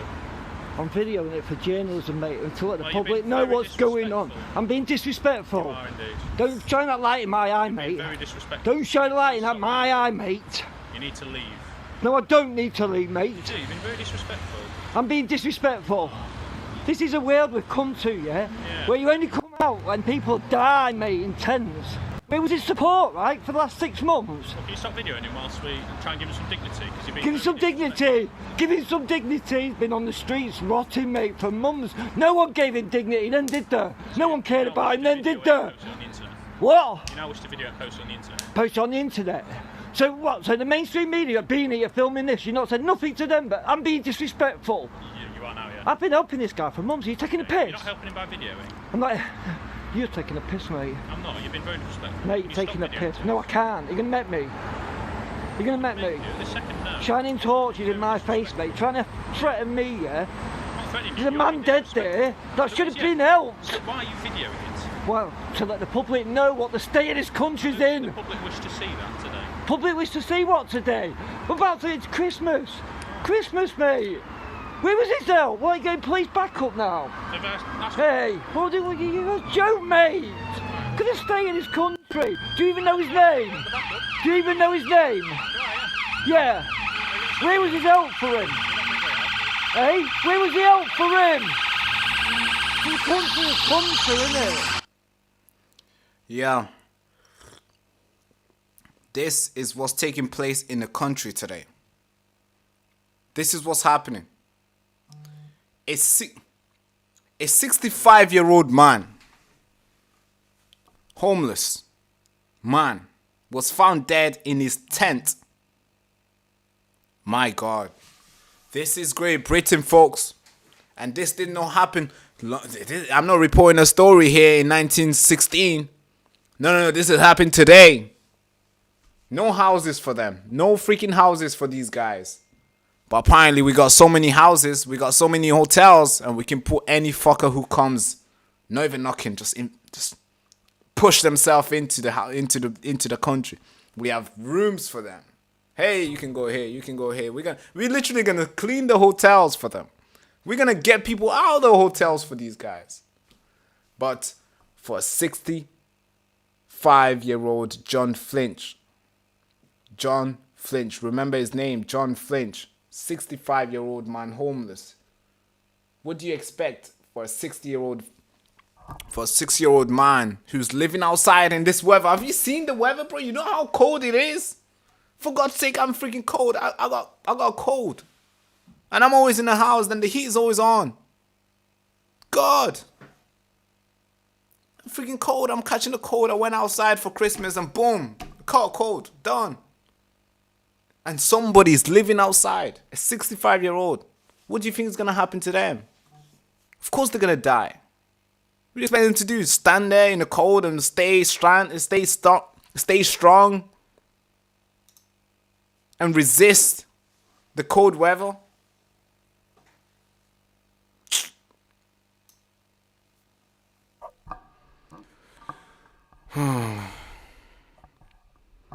Crazy, folks. This is fucking crazy. This is the country, bro. This is where we are living in now, where there's no, we've lost it. There's no feeling for any sort of I'm sure John Flinch worked really hard. Maybe he went to college. He did really good. Paid his taxes when he started working. Maybe he started working at the age of 16 and 15, 18 and started paying taxes. Something maybe happened to his life and he ended up in the street. And we just let him rot there. We just let him sitting there, ending up dying in the freaking street. Yeah.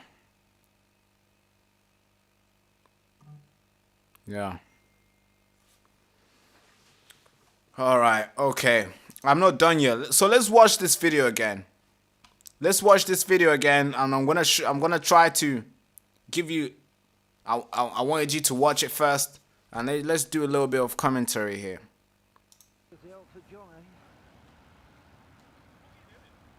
What's he look like? Being a nuisance to society. Being a nuisance to society? Yes. Do you know how long I've been helping that man there? Right, well, can you stop videoing, please? It's very disrespectful.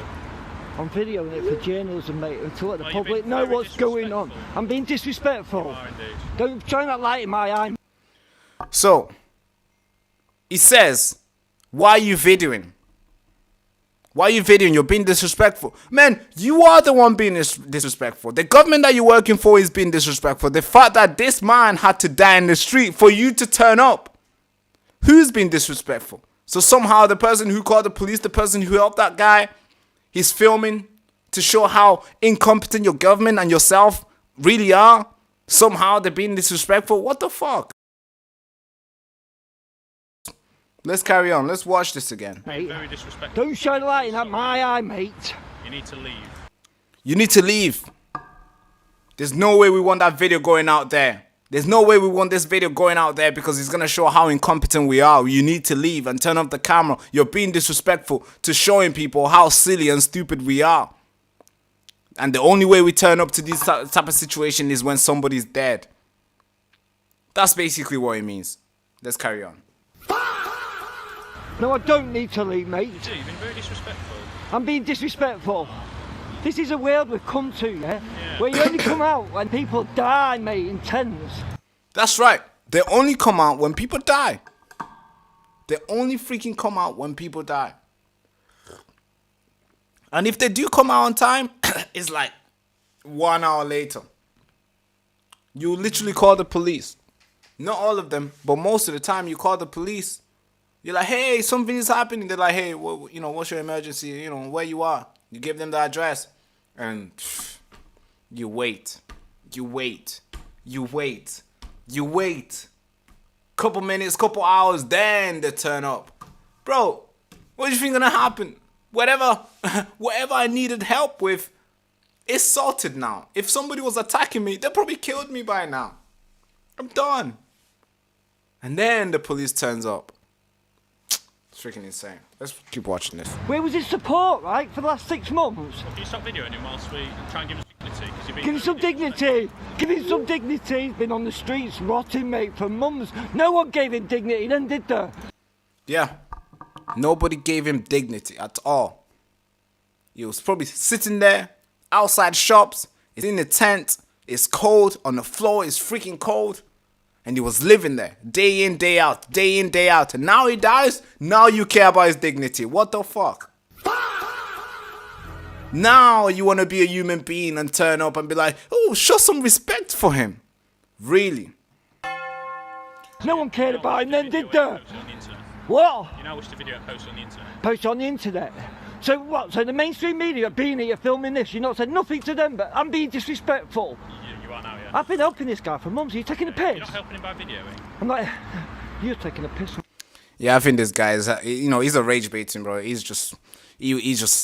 trying to piss people off. Because I'm pissed right now. I mean, look, he looks serious as well. He's actually not joking. It's freaking insane. They're irony. Look, he's recording himself. This guy is recording as well. Why are you not turning off your camera? Somehow you're recording. Oh, but it's fine. The people who's going to show it to the public, oh, no, they're not fine recording. No, they're not fine, right? Yeah, this is the UK today, man. This is the freaking UK now. And it's so scary, bro. To pay your taxes. It's like we're in this relationship with the government, right? Where we do what we're told, right? Where we pay our taxes, we contribute to the land. This hoodie just made my hair fucked.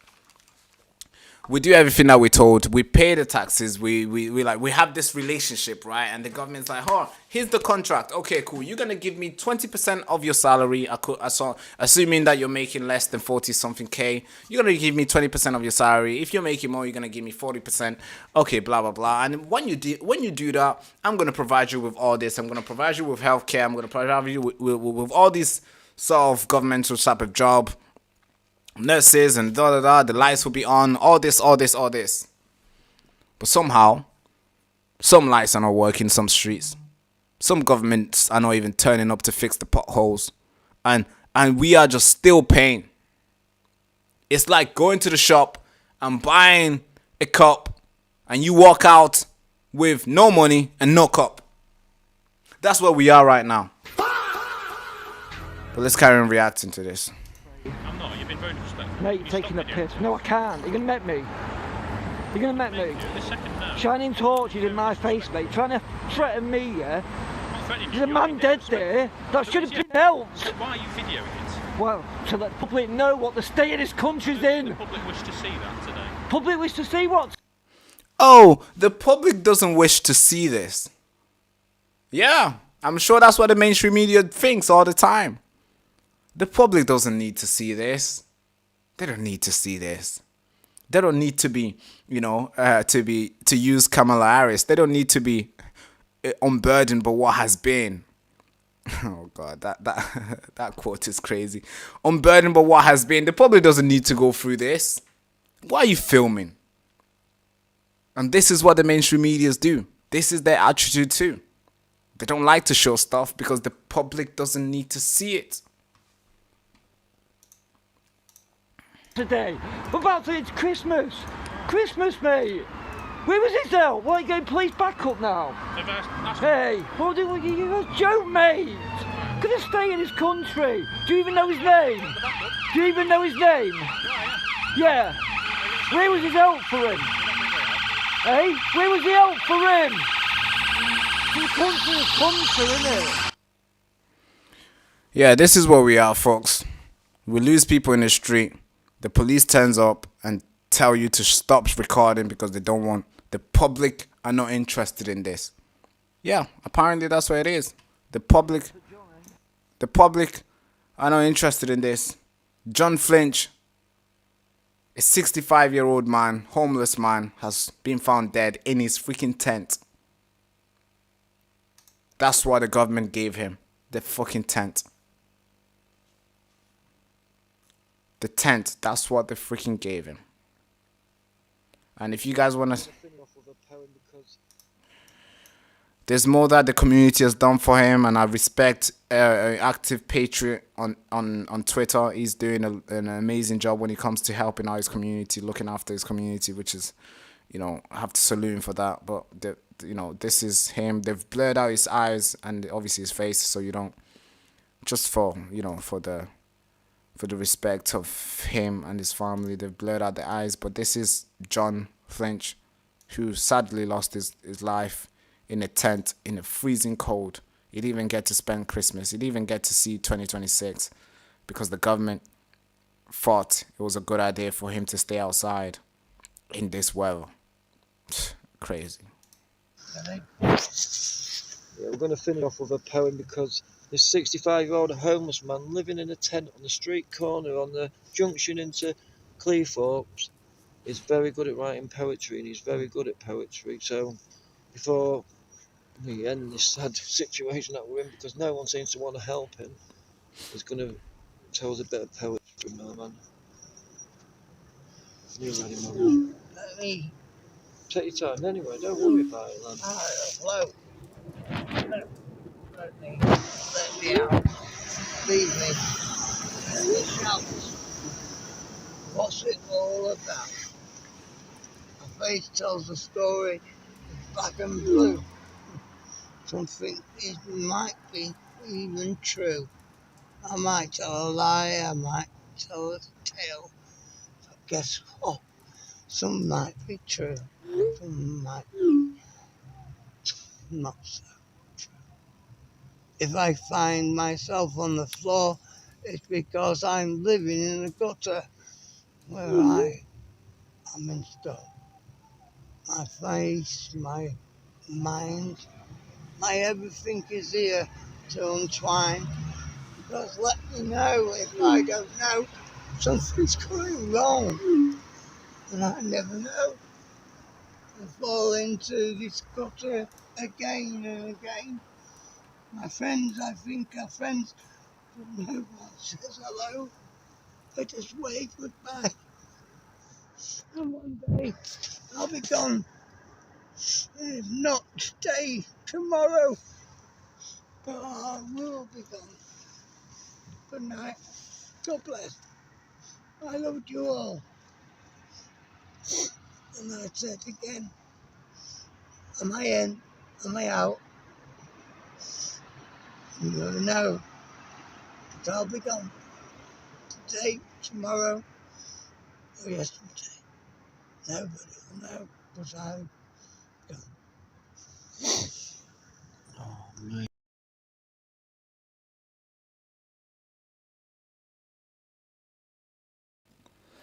That's right. Oh, God.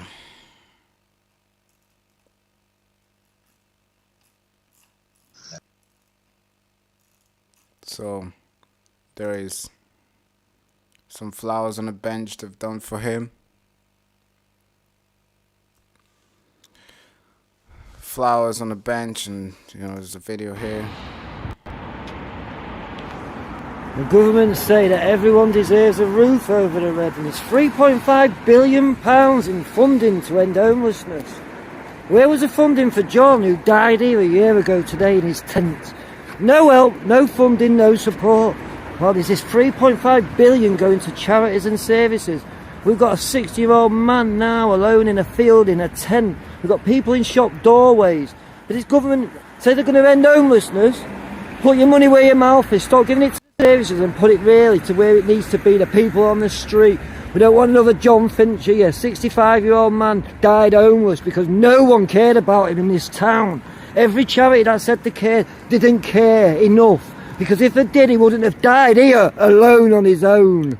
Yeah, Killer Starmer is what it says on the wall. Killer Starmer is what it says on the car park. Killer Starmer is what killed John, because there was no support for John. There's support for all the illegal immigrants that come in this country illegally on a boat. We'll put them in 5-star hotels, but we'll let John die here alone in a tent. Yeah, that's where we are now, folks. This is where we are now, folks.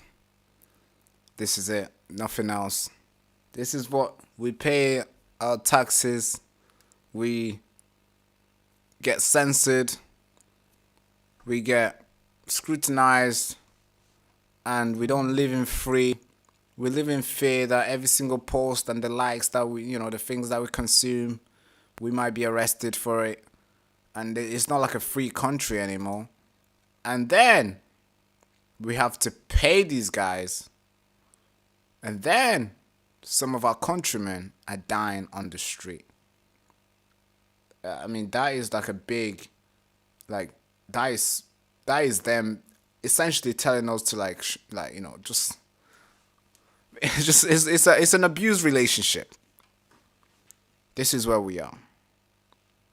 It's crazy, folks. It's freaking crazy. All right, rest in peace, John Flinch, 65-year-old man, homeless, died in a tent outside in this weather. That's cold. That's crazy. That's like no hearts in the government. No hearts. You think they're going to come for you? But look at the people who are dying in the street. You think they're going to come and save you? Look at the people who they did not save. Look at the people who have died because the government didn't do enough. It's freaking crazy. It's crazy. All right. So next story, shall we? I mean, it feels really bad covering these stories than saying next story because, this guy had a life.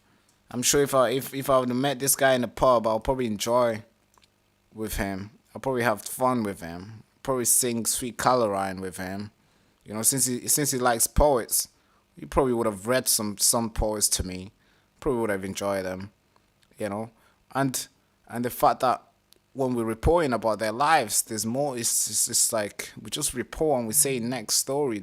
It's just we are so desensitized.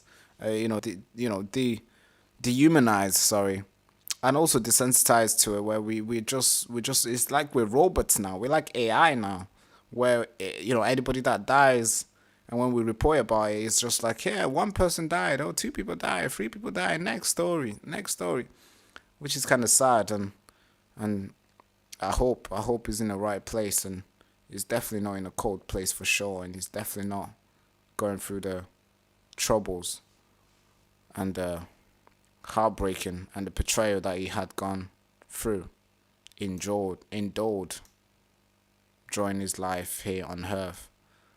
So R.I.P. John Flinch. Rest in peace, brother. Now, I promise you guys we got a 3-hour live stream today, but you're gonna have to suggest me some story that you want me to cover. But let's talk about this guy.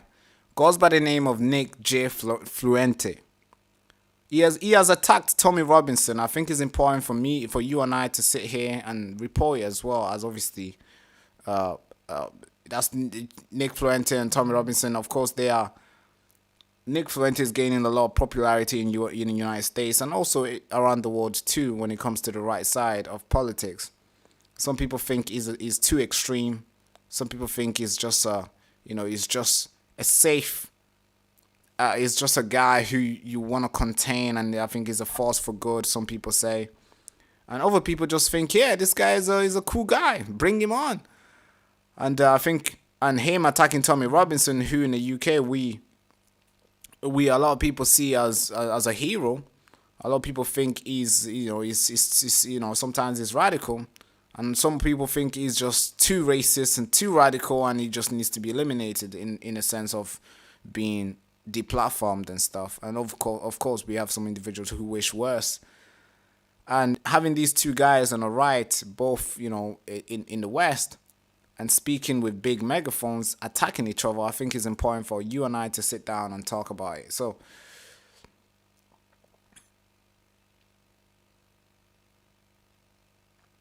Yeah. So let's bring in what this was reported by Tommy Robinson himself. He's the one that posted this video where Nick Fluente basically hit a jab on him, and he responded. So we're gonna read what Tommy Robinson says to him, and first we're gonna listen to what Nick Fluente says, and then we're gonna read what how Tommy Robinson responds. So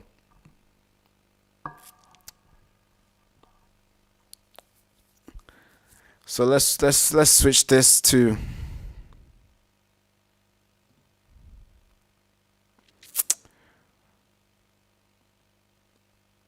all right. This is Nick Fluente right now. So let's play it. Hey, Tommy Robinson, you want Muslims out, you want Indians in? Fuck you. What's the difference? For anybody other than Jews. Tommy Robinson, who has never met an unsucked Jewish cock he hasn't fallen in love with. Tommy Robinson, forgive me for the vulgarity, he goes out and says, oh, well, it's fine if England is taken over by India because of the curry and they're great and they work hard. Oh, but Muslims, get them out. No, sorry, that doesn't work. Muslims are spreading their influence in the United Kingdom. Oh, more Jewish lawyers, more Jewish billionaires. No, it doesn't work that way. It doesn't work that way. Pakistan and India, they're the same country, actually. They were partitioned because of religion. It's really the same thing, and they all got to go back. And whether the Middle Eastern money is coming from Israel or Qatar or Saudi Arabia or Jewish billionaires in New York, doesn't make a difference. They all must be disempowered. All of their influence must be curtailed. That's the answer. So. All right, that's Nick Fluente talking. Now we're going to switch the screen and we're going to talk about Tommy Robinson responding to this. And I think it's important for us to also show what Tommy Robinson said. So this video was posted by Tommy Robinson himself right here. So that's Tommy right here. That's him. That's his channel. He's the one that posted this. And he responded with a long list. All right, cool. I think it's important for me and I to sit here and read. So the soy ifuse weak incel plastic Nick Fluente sells America out for Islam. Exclamation mark, exclamation mark, exclamation mark. Everything wrong in the world is sorry. Everything wrong in the world is Jew. Did you say like Jew? Why did he spell it like that? Jew. Everything wrong in his life is Jew. Every fat woman he hates is Jew. Every wrong in the history is Jew. What a total Jew inflated retard. Yes, I can be a little bit hyperbolic, but not too much in this instance. When Nick finally comes out of his closet, slobbing on Muhammad's helmet. Oh God, slobbing on Muhammad's helmet. It may be too late to save America. It may be too late for America. If only he could have seen it coming. Maybe Nick's mind has been taken over by Jew using dark Talmudic magic. Okay. Don't know what the fuck that is, but I definitely don't want to know Talmudic magic. No. That book is crazy, man. I'm not sure. I don't know. Maybe I want to read it, but I've seen some like stuff about it, but all right.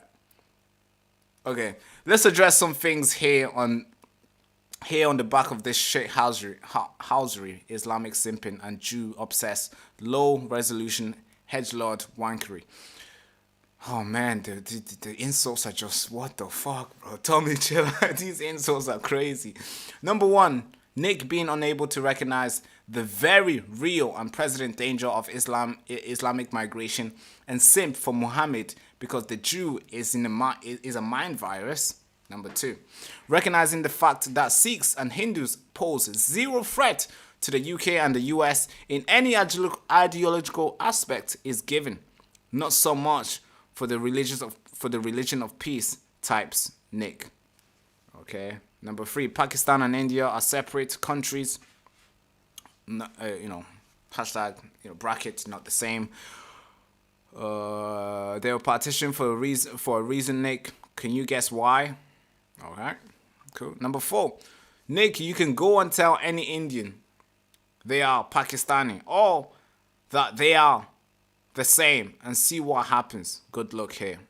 Good luck there. I mean, that's kind of true, you know, because I was speaking to our where's the camera? I was speaking to our. Actually, let me read this. Let's finish all this. Let's finish all this. Where was I? Number 4. Yeah. Sikhs and Hindus are not raping our children on industrial scale here in the UK. Muslims are. Number 6.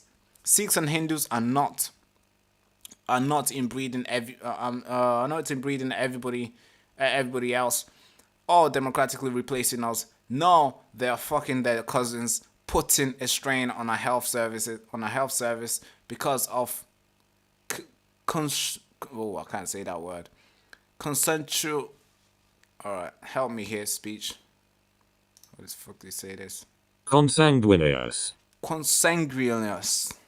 Alright, need to learn that word. Sexual relationship resulting into inbred children, which we, the British taxpayers, have to look after for their entire life. Muslims are, he says. Neither Sikhs or Hindus practice proselytize violence, faith that wants world dominance, a caliphate. Muslims are. Number 6. Wait, he said 6. He's already done 6. Okay, this should be 8. I said if the government were to bring anybody in, please let it be hard-working, tax-paying, non-inbred, high-Q, non-tribal people from India, as a preference to Pakistan, who have proven to have assimilated, unlike Islamic Jew hating inbred fanboys. Oh God. Again, they're just fighting each other. I've seen that. I've never called for British people to be democratically replaced with Indians. So fuck you, straight back at you. Have a nice day. Oh God. So these guys are just fighting. The chat, obviously, the chat here is just insane. People are saying Hindu. Well, James Goddard says Sikhs and Hindus carry out honor killing just like Muslims. You are not really in a position to call out anybody, Stephen. You are a propaganda... God, Twitter is just insane. Everybody just calls each other out. You are a propaganda bitch for Jews, and you claim Muslims and Sikhs are British. That's one comment. Another comment, Ricky Doolin says, just shouted a whole load of off-the-mark nonsense, Nick Fluente. Goach Report says, 1-0 to Tommy, 1 to Tommy, 0 to Nick Fluente. And somebody posted this, saying, you sold out Britain for Zionists. So the comments just go back and forth. When was this? Tommy said I'm Jewish. I don't know. But let me. So these guys, this is quite funny. Abdullah fucking America in the UK. Abdul's fucking America in the UK, and Nick Fuentes taking a picture of something else. This is funny. All right, so this is the fight. These guys are fighting each other. You want Muslims? I don't think this is healthy. But as you already know, Nick Fuente is a guy who basically, he just burns every single ships that he's on. You know, he was friend with almost all his friends that he was, almost all the public friends that he had. Almost all the friends that he has basically burned the bridge with them. You know, Candace Owen, they were a good friend. You know, he started fighting them. He just fight and insult every single person who publicly supports him. If I say nice things about Nick Fuente, he's probably gonna come after me as well. And almost everybody. Maybe it's the love language for him, but he attacks almost everybody, and he goes after them heavily to destroy them. And I think that's kind of like, how can you build and be friends with this type of person who just attacks anyone? You know, and I like the way he presents his story. I like the way he talks, and also I like the way he brings new ideas to the table. But the way he goes around it, he brings a lot of division. it tries to put the word out there in a way where white people are more important or better than any other race or any other color. Obviously, I disagree with that. I think we can all disagree with that. We all, of course, we all have our own disadvantage and disadvantage in some, you know, in different places. But I don't think that white people are inherently better than every single person. But that's this guy, that's what he does. And of course, obviously, when Tommy Robinson tried to unite people, meaning like black and white can hold hands and sing the same song and hold the same flag, and he just attacks. That's what he does. He just attacks. You know? He just attacks. And I think he needs to chill out. He needs to chill out. But then again, I'm not in a position to tell him what to do. But I think going for Tommy Robinson is extremely fucked. You know, it's wrong. But again, this is media. Nobody is spare. Everybody's gone after. So I guess that's what's gonna happen. Somebody says maybe he's an Islamist. Yeah, maybe it could be. Maybe, I'm not sure. But everything can be maybe until it's, you know, until we're proven correct. Maybe it's an Islamist. Maybe it's not. But yeah. So that is Nick Fuente attacking Tommy. I don't. That is not. It's not productive to the right side of politics. It's definitely not productive. And you know, you don't want. You know, we're seeing the MAGA civil war right now, where Candace Owens and Erica Kirk and Turning Point USA and everybody's just going back and forth with Alex Jones. Everybody's just fighting back and forth. And now we're seeing Tom Robinson and Nick Fuente, both extremely popular in you know, in their respective countries, and now both are shooting from afar. Yeah, something that I don't support indeed. But Nick just needs to chill out. I think Nick has a soft, you know, Nick has this, you can sense Nick is kind of like a jealous type.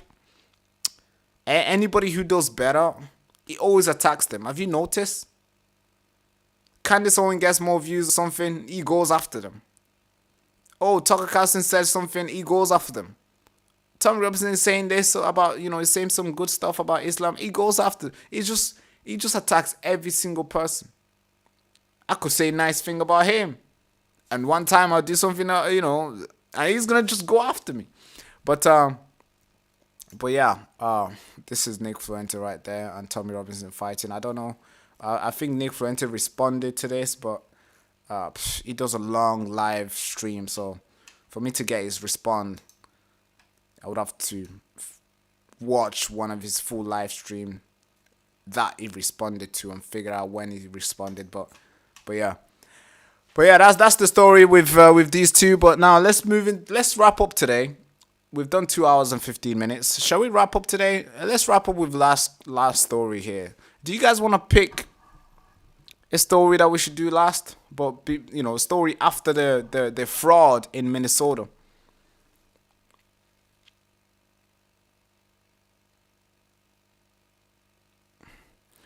Thank you so much, CCD. You was here for a while. I've seen your comments. You have influenced the chat, the commentary here. So thank you so much. Thank you so much for being here. And you said you need to go. I'll see you in the next chat. I'll see you tomorrow. I'll see you the next time I go live. Thank you. Somebody says Nick and Tommy is playing. Alright, I hope so.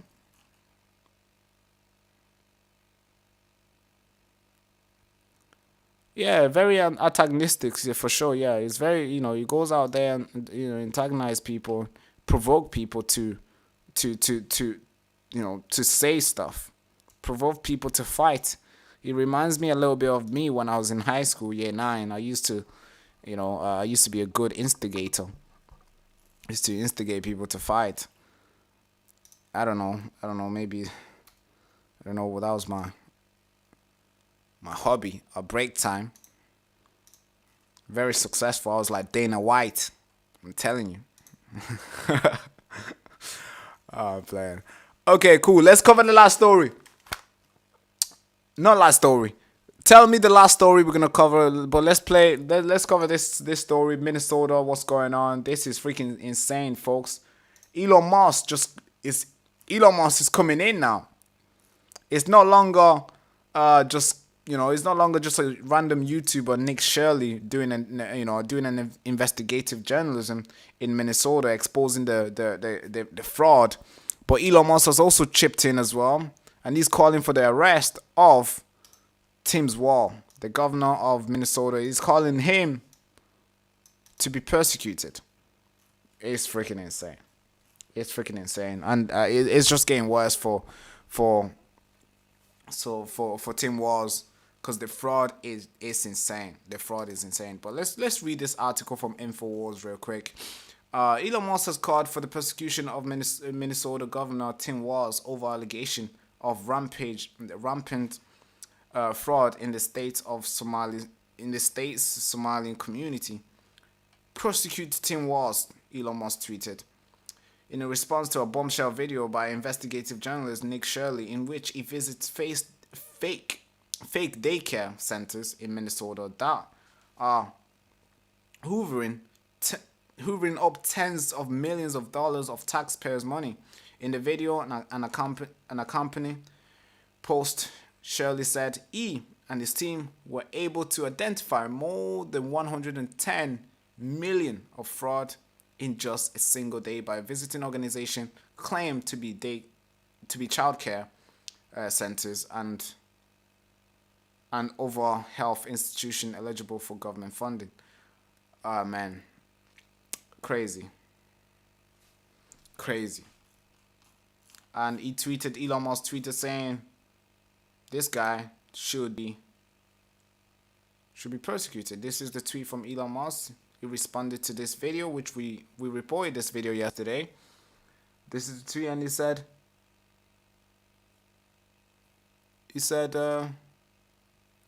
persecute him. That's where we are. And let's carry on reading this article. Last week, InfoWars reported that Medicaid fraud in Minnesota could total as much as $9 billion since 2018. Whoa, what the fuck? That's a lot of money. It's a lot of fraud there, folks. I'm telling you, that's a lot of fraud. Speaking at the press conference, First Assistant Attorney Joel Thompson revealed that the shocking figure. Thompson said 14 Medicaid services in the state are now being audited as high risk for fraud. Those programs could cost at least around 18 billion since 2018.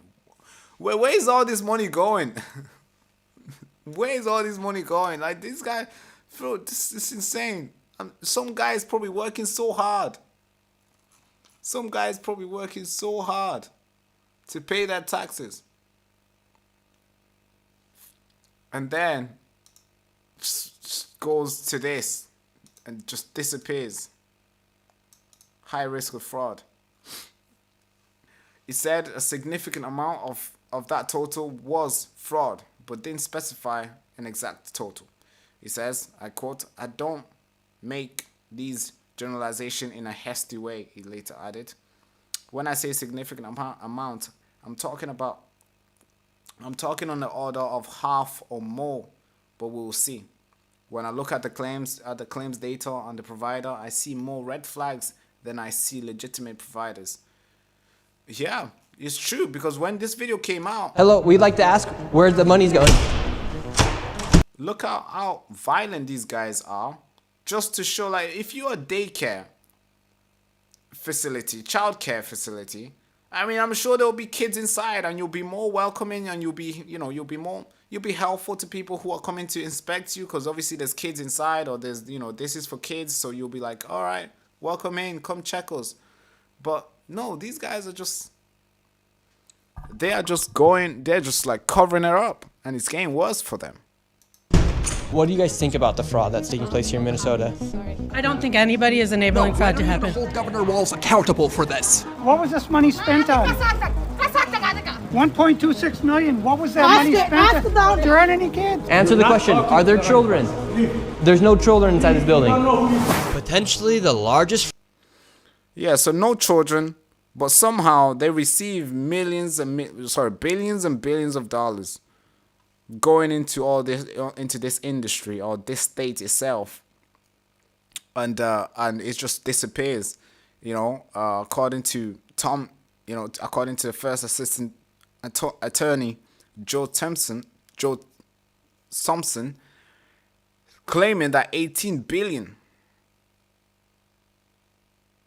could be resulting in fraud. Like that could be like that gone. That's crazy. That's insane. Now it gets even worse because Ilhan Omar, husband, has been deleting a lot of has been trying to clean his profile, because it's crazy to see how rich this guy and this family and his family has got the last 1 year. Imagine these guys did not have the amount of money they have in 2023, but somehow they were not millionaires in 2023, but today they are worth more than $30 million.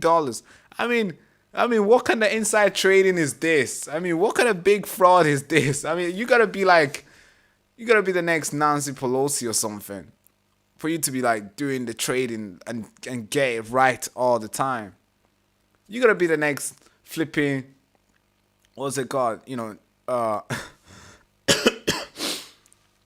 Warren Buffett, to be doing some, even Warren Buffett, obviously he invested in the long term, but it wasn't like he just turned out and made a bet and in 1 year he just had £30 million in his pocket. He started investing since he was 15, and most of his money came after he hit 50. Most of his money was when he was 50. So from 15 to 50, all that was just him learning and maybe winning a little bit. Of course, when I mean little bit, I mean, a little bit. But most of his wealth came when he was 50. But these guys, £30 million, $30 million in 1 year. What kind of big fraud is this? This is crazy, man. This is freaking insane. So his husband has been going around trying to clean his profile because people are looking into it and trying to figure out, how the fuck did you make this money? How? So let's go and check this article here. So Ilhan Omar's husband, 30 million firm quietly scrubs names from website as squad members face a mounting questioning on the sudden wealth admin Minnesota welfare fraud. So people are trying to connect the two. I mean, how did you? Okay, your money has grown, but a lot of fraud in the same state. Is your money coming from here? Yeah, obviously we can't claim this to be the case. But let's see what the article says. I'm just gonna read the first few paragraphs here. In battered rep, Ilhan Omar's husband, venture capital firm, quietly scrubs key officer details, including former Obama officials, as scrutiny grows over the family's skyrocketing wealth. The Post has learned Omar went from nearly broke to being worth up to 30 million in just a year. As a massive, oh God, this is massive, up to 9 billion of fraud scheme invoked in Somali community in her own district unfolded right under her nose. Do you understand this problem, bro? So you go from 0 to 30 million in a year, and then 9 billion disappears in your state. How can you, bro? It's gonna be very hard for her to say, "Oh, it wasn't me. Oh, nothing to do with me." Oh, fucking God. Close to 90 people have been charged so far, including at least 3 with direct ties to leftist squad members. Although she has not been charged yet, the article says. It was Somali-born Omar who was seen in a research video last month ditching our food in a restaurant, now at the heart of the scandal herself, who introduced the legislation critics say that paved the way into this fraud pandemic in Minnesota. The Jimmy Choo wearing socialist. This is a problem, for we have this in the UK too. We have these little champagne socialists. They turn up wearing nice stuff. We have people like it could be former sportsmen who are rich as fuck, living in some places where you're not even allowed to go to, living in a gated house, and they're out here championing for socialism. They're out here talking about people's struggle. They're out there campaigning, just like what's his name? I forgot his freaking name. I forgot his name. He's an American politician. How the fuck did I forget his name? I actually forgot his name. All right, editor, cut this part out. So just like a lot of, we in the UK, we have a lot of them. We have all these politicians who have made a lot of money. Like Jeremy Corbyn is fucking rich as fuck. Zara Sultana is rich. She doesn't live in a place where you live. She probably, she affords a lot. I'm sure she has a lot of money. All these people are leading a march of broke people. A lot of students who fear to go to work 12-hour shift, who fear to go out there and actually grind, who just want who find it easy for somebody to tell, hey, you deserve everything. Life shouldn't be this hard. You deserve everything, folks. All you gotta do just vote for me. We're gonna dismantle capitalism. We're gonna bring this socialist ideology. We're gonna bring this socialism here in the UK. Communism, anarchy, all the thing. Say whatever you want. We're gonna bring that for you, and you don't have to work very hard. Everything's gonna be shared towards you. Maybe we're gonna have. It's going to be easy on you. You won't have to do 12-hour shift. Everybody will be giving this and giving this. And it's easy. That argument is so compelling to a human mind, because you're sitting there thinking, yeah, that makes sense. Nobody deserves to die with hunger. Nobody deserves to die without a house. And then they use that. And they make with all the homeless people who are in the street, they use that. They make the case with over 3 million people, 3 million children living in poverty in the UK. They use that, and then that kind of they basically argue with their brain, and it's easy for them to justify why they should consider socialism. And then the leader who's leading the march, rich as fuck. Like, Ilhan Omar, however you find him. Ilhan Omar. She wears Jimmy Choo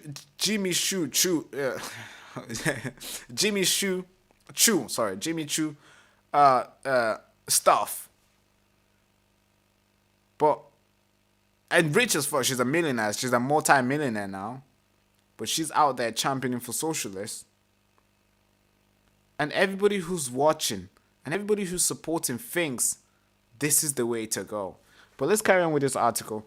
The Jimmy Choo wearing socialists introduced the Meals Act in Congress in 2022, relaxing oversight of government-sponsored children meals program during the pandemic, which critics say allowed fraudulent to claim that they're serving millions of meals without verification, while pocketing millions of dollars in the government subsidies. Oh God, so she's the one that brought this thing. Yeah, since 2020, she was broke as fuck. But today, she's rich as fuck. I mean, this is how it is. If you want to make money, it's like just game politics. It's sad to see. If you want to be rich, just game politics. You get some information that that most people don't have. You get something, you'll be able to chill and be invited to parties that nobody goes to. You'll be sponsored by a lot of people. This is what it is. And you'll be able to influence where the money goes. And this is what she did. She introduced this Meal Act, which allowed the government to pay millions of pounds and relaxed the oversight of government-sponsored children meals program during the pandemic, which made it, I mean, as I said, relaxed. Nobody has to see it. A little bit of scrutiny on it before the money is paid. Well, money is paid, then boom, she becomes a multi-millionaire. Look at that. It's just getting worse, folks. And all the Somalis in Minnesota are just making money. Well, look at if you've watched the Nick Shirley video, you'll see the amount of businesses in Nocton. All of them are owned by Somalis, and all of them, no baby inside. It's a childcare, but no kid inside. Even a grown-up woman claimed to be the baby. imagine you go to daycare, no kid inside. A grown-up woman's like, I'm the baby. It's crazy, folks. It's freaking crazy. But yeah, that is the story here. That's the Somali story. It's just getting worse. It's getting worse and worse and worse and worse. But I think we should wrap up now. It's been a good live. What do you guys think? It's been a good live so far? Apart from me being sick and coughing all the time and taking that break to go make myself tea. What do you guys think? It's been a good live?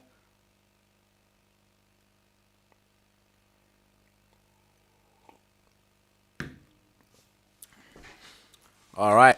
It's been a good live. Thank you so much. Okay. Now we've basically covered, we've covered all the stories. So this was meant to be the last story. This was meant to be the last story. We've covered all the stories that was prepared for today's show. So yeah, I think it's appropriate for us to end this now. We can go back and forth though if you want, but yeah, I think this is good now. But thank you so much for tuning in. If you're new to the channel, again, I urge you to like, comment, and subscribe. I know it's not easy to sit and watch the full live stream because obviously it's long, and I don't expect you guys to sit and watch the full live stream. But if you tune in, just give it a like, comment, leave some sort of engagement, and then you can carry on with your life, and you can catch up anytime. These videos will always they'll get chopped up and they'll be posted as each story will be posted individually. So every story will probably be like 20 minutes, 15 minutes, 10 minutes maybe, but I don't know.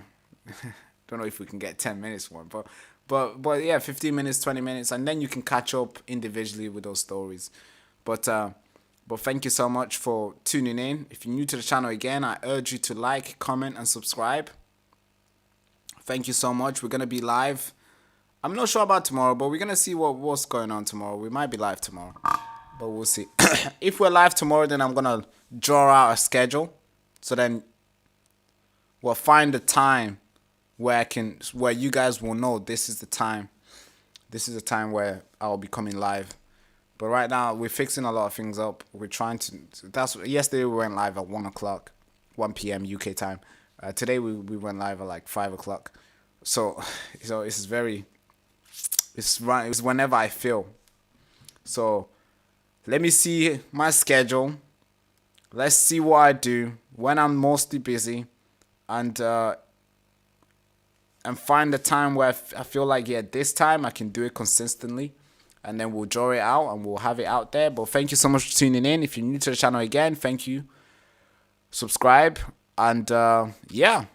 Also, we got a second channel. I need to show you. I think for the people who are here, we got a second channel that I want you to go subscribe to. The Baraka Show. If you go on YouTube and click The Baraka Show, you'll be able to see this channel. It's not gonna come up at the top, but you gotta put. Okay, I'm gonna put the link in the description. We got a second channel. So the team controls this. It's called the Baraka Show Plus, like Disney Plus, but the Baraka Show Plus. This is how it looks like. Let me try it. Can I copy this? Copy. Paste this here. Yeah, just copy and paste it there. So if you guys can see it, grab it. That's the show. all the stuff that we do is gonna be cut. Everything's gonna be chopped here and be posted here. So we did live stream yesterday. So we did how many story? 1, 2, 3, 4.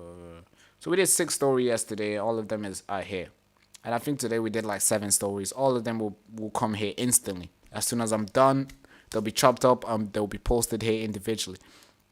We covered yesterday a man, being confronted for trying to convert people. Yesterday, Mohammed has 7 kids, but he didn't want to work. UK shops are hiding something. Here, Nick Shirley, this Minnesota situation, and Erica Kirk. Yeah, crazy stuff. Islamists taking over Christmas in the UK. I mean, we covered a lot of stuff. And obviously, also today, we covered a lot of stuff. So, go follow this so you can get all the shots. And if you don't have the time to come and join the live stream, you can just wait till we post all the stuff here. Even the podcast as well, all this stuff goes here. It's called The Baraka Show. Oh, The Baraka Show Plus. Like Disney Plus, but, a better version. But thank you so much, guys. Without further ado, hand to the head salute. Bye-bye, bye-bye, bye-bye. Thank you. They tried to erase the signal. They pulled the plug, demonetized, censored, shadow banned. That's what they did to us. But the truth, my friend, will always find the frequency. I call this Operation Airwave Liberation because I'm not just back, I'm broadcasting from ruined. But this time, the airwaves is mine. And this time, it's uncensored. I watched them strip everything that we built. No warning, no explanation, silence, just taking everything away. 300 plus videos deleted, all gone. And if you think this is about community guidelines, you've not been paying attention. This is a war. This is a digital gulag dressed in a terms of service type of way. They want us gone because we're saying things that they don't like. Maybe we're asking questions because we're curious. They don't like the questions we're asking. Or maybe we refuse to play nice in this echo chamber that we're in. They first hit me with the algorithm. The video is not getting enough views. Then they hit me with the monetization. Well, no money for you. But guess what? They forgot to hit my will. They thought that'll be enough. It's gonna cave and it's gonna run away. But guess what I did? I rebuilt, I rewired, I learned the game behind the curtains and see how they operate. I'm not just back. We're launching Operation Airwave Liberation. No filters, no masters, just signals. The signal they tried to block, but this time is very strong. The wind can't even penetrate through this. This, my friend, isn't just about me. It's about all of us. Every single voice that's been cancelled, clipped and used in the wrong way by the media. From now on moving forward, I'm not just creating content anymore. I'm sorry. I'm building a resistance. On camera, off grid, and above the algorithm. And if you are watching this, you are the resistance. This channel isn't just a platform. This is a broadcast tower for the truth. I'm glad I'm back.